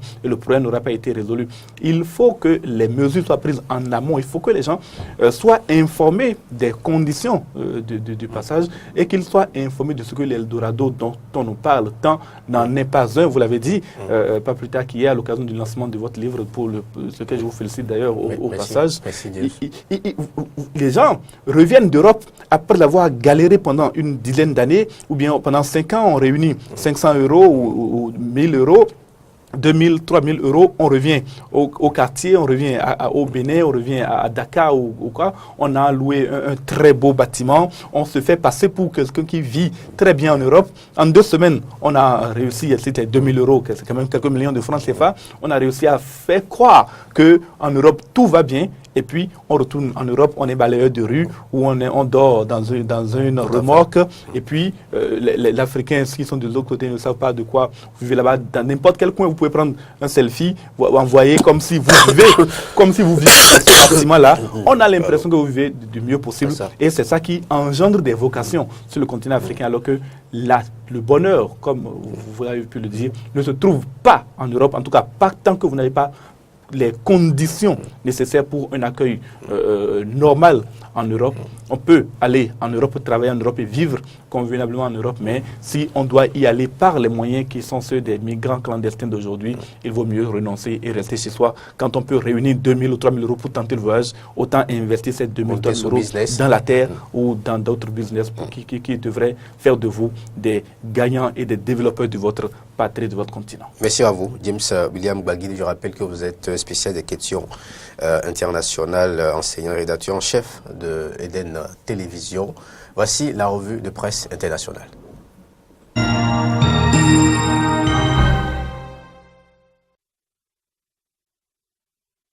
Bienvenue, bonjour à tous. Vous êtes sur la revue internationale qui s'ouvre ce matin par le Sénégal. Nous sommes sur www.jeunafrique.com. Sénégal, le PS à la dérive, s'interroge jeunafrique.com ce matin. Depuis l'alliance avec Macky Sall en 2012, les conflits font rage au PS entre le camp d'Ousmane Tanor Dieng à sa tête et celui de Khalifa Sall, au risque même de mettre le parti à terre. Des débats houleux, le Parti socialiste PS en a connu, mais en 70 ans d'existence, jamais les murs de son siège à Colobane à Dakar n'avaient autant tremblé que ce jour-là. Nous sommes le 6 mars 2016. Les militants socialistes, laissant exploser leurs divergences sur la position à adopter vis-à-vis du projet de référendum constitutionnel porté par le gouvernement Macky Sall, finissent par s'affronter à coups de pierre. Bilan, plusieurs blessés, des cadres du parti exfiltrés par la police et la justice saisie pour arbitrer ainsi ces règlements de comptes internes. On reste sur la même plateforme, mais nous changeons d'État, nous changeons de nation. Cameroun, l'armée combattra sans état d'âme les séparatistes anglophones, confirme Jeunafrique.com. Cameroun, l'armée combattra sans état d'âme les séparatistes anglophones. Voyons maintenant un peu plus de détails sur cette information. L'armée camerounaise mettra en œuvre sans état d'âme les instructions du président Paul Biya pour mettre hors d'état de nuire les séparatistes anglophones violents, a assuré samedi le ministre Joseph Betty Assomo. Nous poursuivons maintenant, c'est tout autre site internet qui nous accueille. On clique sur www.izf.net. Nous sommes au Nigeria. Présidentielle 2019 au Nigeria, un ancien vice-président retourne dans l'opposition. C'est le titre, le tout premier d'ailleurs, proposé par IZF ce matin. Un ancien vice-président du Nigeria, Atiku Abubakar, a annoncé dimanche qu'il revenait à la maison et retournait dans son parti d'origine, aujourd'hui dans l'opposition. Un premier pas avant de briguer la magistrature suprême en 2019. On reste toujours connecté à www.izf.net. On se rend maintenant au Darfour. Le Darfour vit un moment dangereux après l'arrestation d'un chef de milice. L'arrestation du puissant chef de milice Moussa Alal a permis à Khartoum de renforcer son contrôle sur la région de Darfour, mais elle pourrait donner lieu à de nouvelles violences dans une région déchirée par les conflits depuis plus d'une décennie, estiment les experts et diplomates locaux et internationaux. États-Unis, Corée du Sud, nous sommes au chapitre sécurité et diplomatie à la fois. États-Unis et Corée du Sud lancent de vastes exercices militaires aériens. C'est à lire dans une infographie proposée par Le Figaro. Séoul et Washington ont donné le coup d'envoi lundi à leur plus important exercice aérien conjoint à ce jour, manœuvre qualifiée par le Nord de provocation totale quelques jours après le tir par Pyongyang d'un puissant missile. Et nous poursuivons. On revient sur toute autre plateforme maintenant. C'est bien www.africatv.net. www.africatv.net nous propose comme premier titre ce matin Bénin Littérature, lancement officiel du roman Ma Résilience. Le lancement du roman Ma Résilience du journaliste béninois Tranquillin Arcade Benantin a été effectif ce 3 décembre dans un hôtel de Cotonou. C'était en présence de plusieurs personnalités, dont la directrice de Eden Télévision, l'honorable Claudine Afiavi Prudencio, la marraine de l'événement. C'est le représentant de la maison d'édition, les éditions Savane, Rodrigue Atiawe, qui fut le premier à prendre la parole au cours de cette cérémonie. La vie et la mort ne tiennent qu'à un fil et nul ne peut échapper à la fatalité. C'est en quelque sorte ce que Rodrigue Atiawe dit avoir retenu de cette œuvre lancée ce 3 décembre dans un hôtel de Cotonou par un journaliste béninois, Tranquillin Arcade Benantin. Nous poursuivons toujours sur africatv.net. Toute autre actualité maintenant, nous sommes au Zimbabwe. Zimbabwe, Grace Mugabe demande le divorce. L'actualité se poursuit sur les différentes plateformes internationales. On se rend maintenant au Zimbabwe. Grace Mugabe demande le divorce. Les effets de la perte du pouvoir de Robert Mugabe ont atteint son lien matrimonial scellé depuis 21 ans avec Grace Murufu. En effet, moins d'un mois après la démission de l'ancien président, l'ex-première dame Grace Mugabe demande le divorce. Cette information qui circulait sous le manteau a été confirmée par des sources concordantes proches de la famille et par le correspondant d'APR News au Zimbabwe. Avant de mettre un terme à ce point sur les différentes plateformes internationales, moi je vous convie à visiter tous les jours le site internet de votre télévision Eden TV, c'est bien www.bénin-6eden.tv pour y suivre l'actualité au Bénin, en Afrique et dans le reste du monde. Mesdames, Messieurs, c'est donc tout pour ce point d'actualité sur les sites internet. Bonne journée.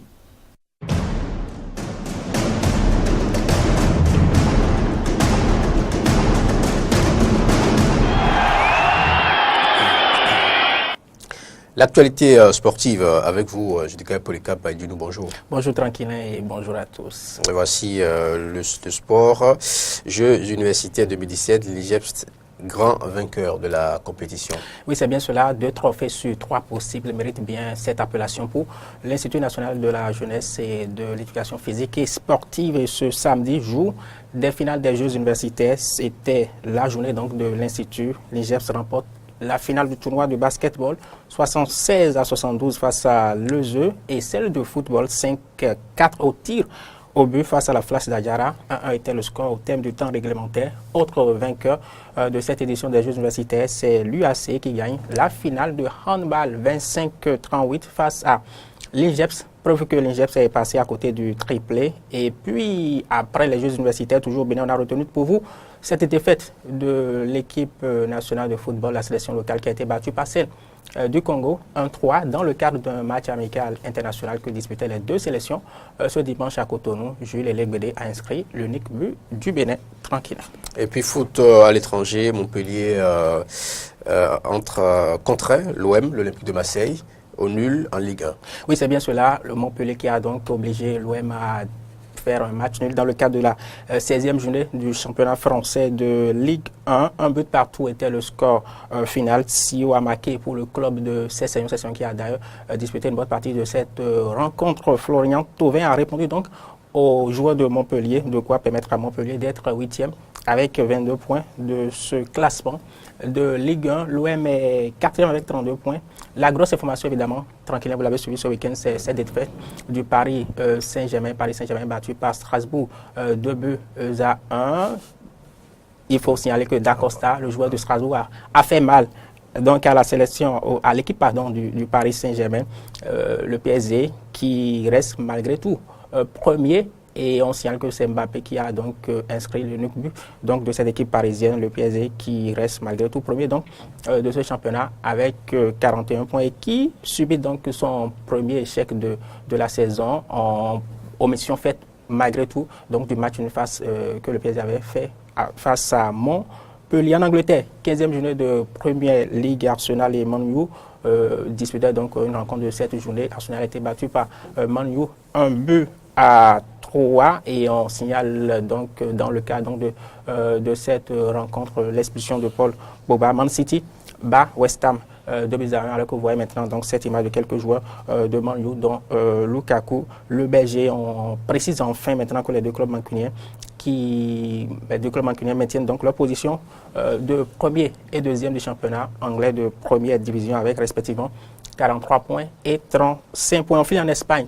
Juste le temps de dire quelques mots au sujet de la 14e journée de la Liga et mettre l'accent sur les matchs nuls faits donc par les deux grosses formations de ce championnat, notamment le Barça qui a donc fait match nul face à Celta Vigo, 2 buts partout. Match nul également pour Atlético Bilbao face au Real Madrid, 0 but partout. Premier Barça, 36 points et 4e Real Madrid qui est quand même loin du Barça avec 28 points. Et puis, on en revient à ce tirage au sort du mondial 2018, Russie 2018. Et oui, ce tirage au sort qui a lieu vendredi dernier, dont nous avions longuement parlé, le même jour, tirage au sort qui a lieu donc dans l'après-midi donc de ce vendredi, qui a donc permis de répartir les 32 équipes qualifiées donc pour cette prochaine édition de la Coupe du Monde dans 8 différents groupes. Le groupe A paraît intéressant puisque c'est non seulement celui du pays organisateur, la Russie, mais il y a également dans cette poule un pays africain, à savoir l'Égypte, qui a réalisé une belle campagne donc des éliminatoires sur le continent africain. Autre adversaire donc de ces deux formations, l'Arabie Saoudite et l'Uruguay, l'équipe de l'Amérique du Sud. Dans le groupe B, le Portugal et l'Espagne partent certainement favoris donc dans cette poule devant le Maroc, une autre formation africaine. Il y a également l'Iran dans cette poule. Groupe D maintenant, c'est celui du Nigeria qui devra affronter entre autres l'Argentine et puis la Croatie. Groupe G, Belgique, Panama, Tunisie, Angleterre. Vous reconnaissez évidemment la Tunisie comme étant une autre nation donc de l'Afrique. Et enfin, le dernier pays du continent africain se trouve donc dans le groupe H, Pologne. C'est évidemment le Sénégal qui aura fait à la Pologne, à la Colombie. Et puis au Japon, on met maintenant l'accent sur deux autres groupes, à savoir le groupe de l'équipe tenante donc du titre, à savoir l'Allemagne, qui partage le groupe F avec le Mexique, la Suède et puis la République de Corée. Et enfin, le groupe du Brésil, le groupe E, Brésil, Suisse, Costa Rica, Serbie. Donc voilà donc les équipes qui composent donc cette poule. Coup d'envoi donc de ce mondial le 14 juin 2018 et ça prendra fin un mois plus tard, tranquille. Musique pour boucler ce numéro de matin d'Eden Assa du ciel, la louange des aigles, c'est le titre que Ahmed Arikba nous propose ce jour.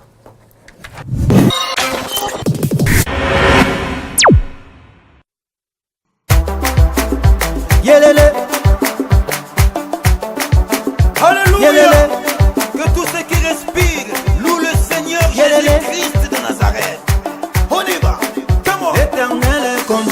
peuple. Il n'y avait pas les dieux étrangers. Il a fait monter sur les hauteurs du pays. Israël a mangé des fruits et des champs.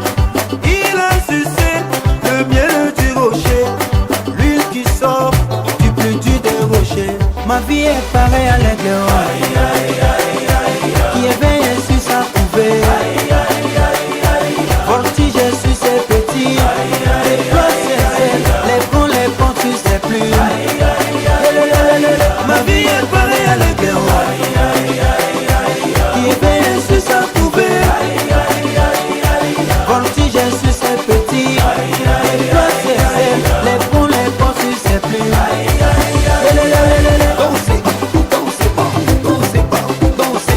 Célébrer, célébrer, célébrer, célébrer, célébrer. Jésus a renouvelé ma force, il a renouvelé mes biens, il a renouvelé ma famille. Comment ne pas les chanter, comment ne pas les danser, crier alléluia. Ma vie est pareille à l'aigle qui éveille sur sa couvée. Voltige sur ses petits, les plats les ponts, les portes sur ses plumes. Ma vie est pareille à l'aigle qui éveille sur sa couvée. Voltige sur ses petits, les plats les ponts, les portes sur ses plumes.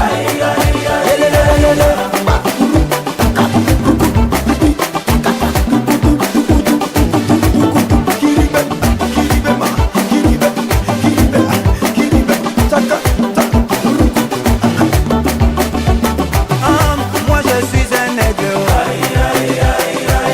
que ce soit la taille de Goliath. J'ai les yeux microscopiques, télescopiques. Ma vision va se réaliser.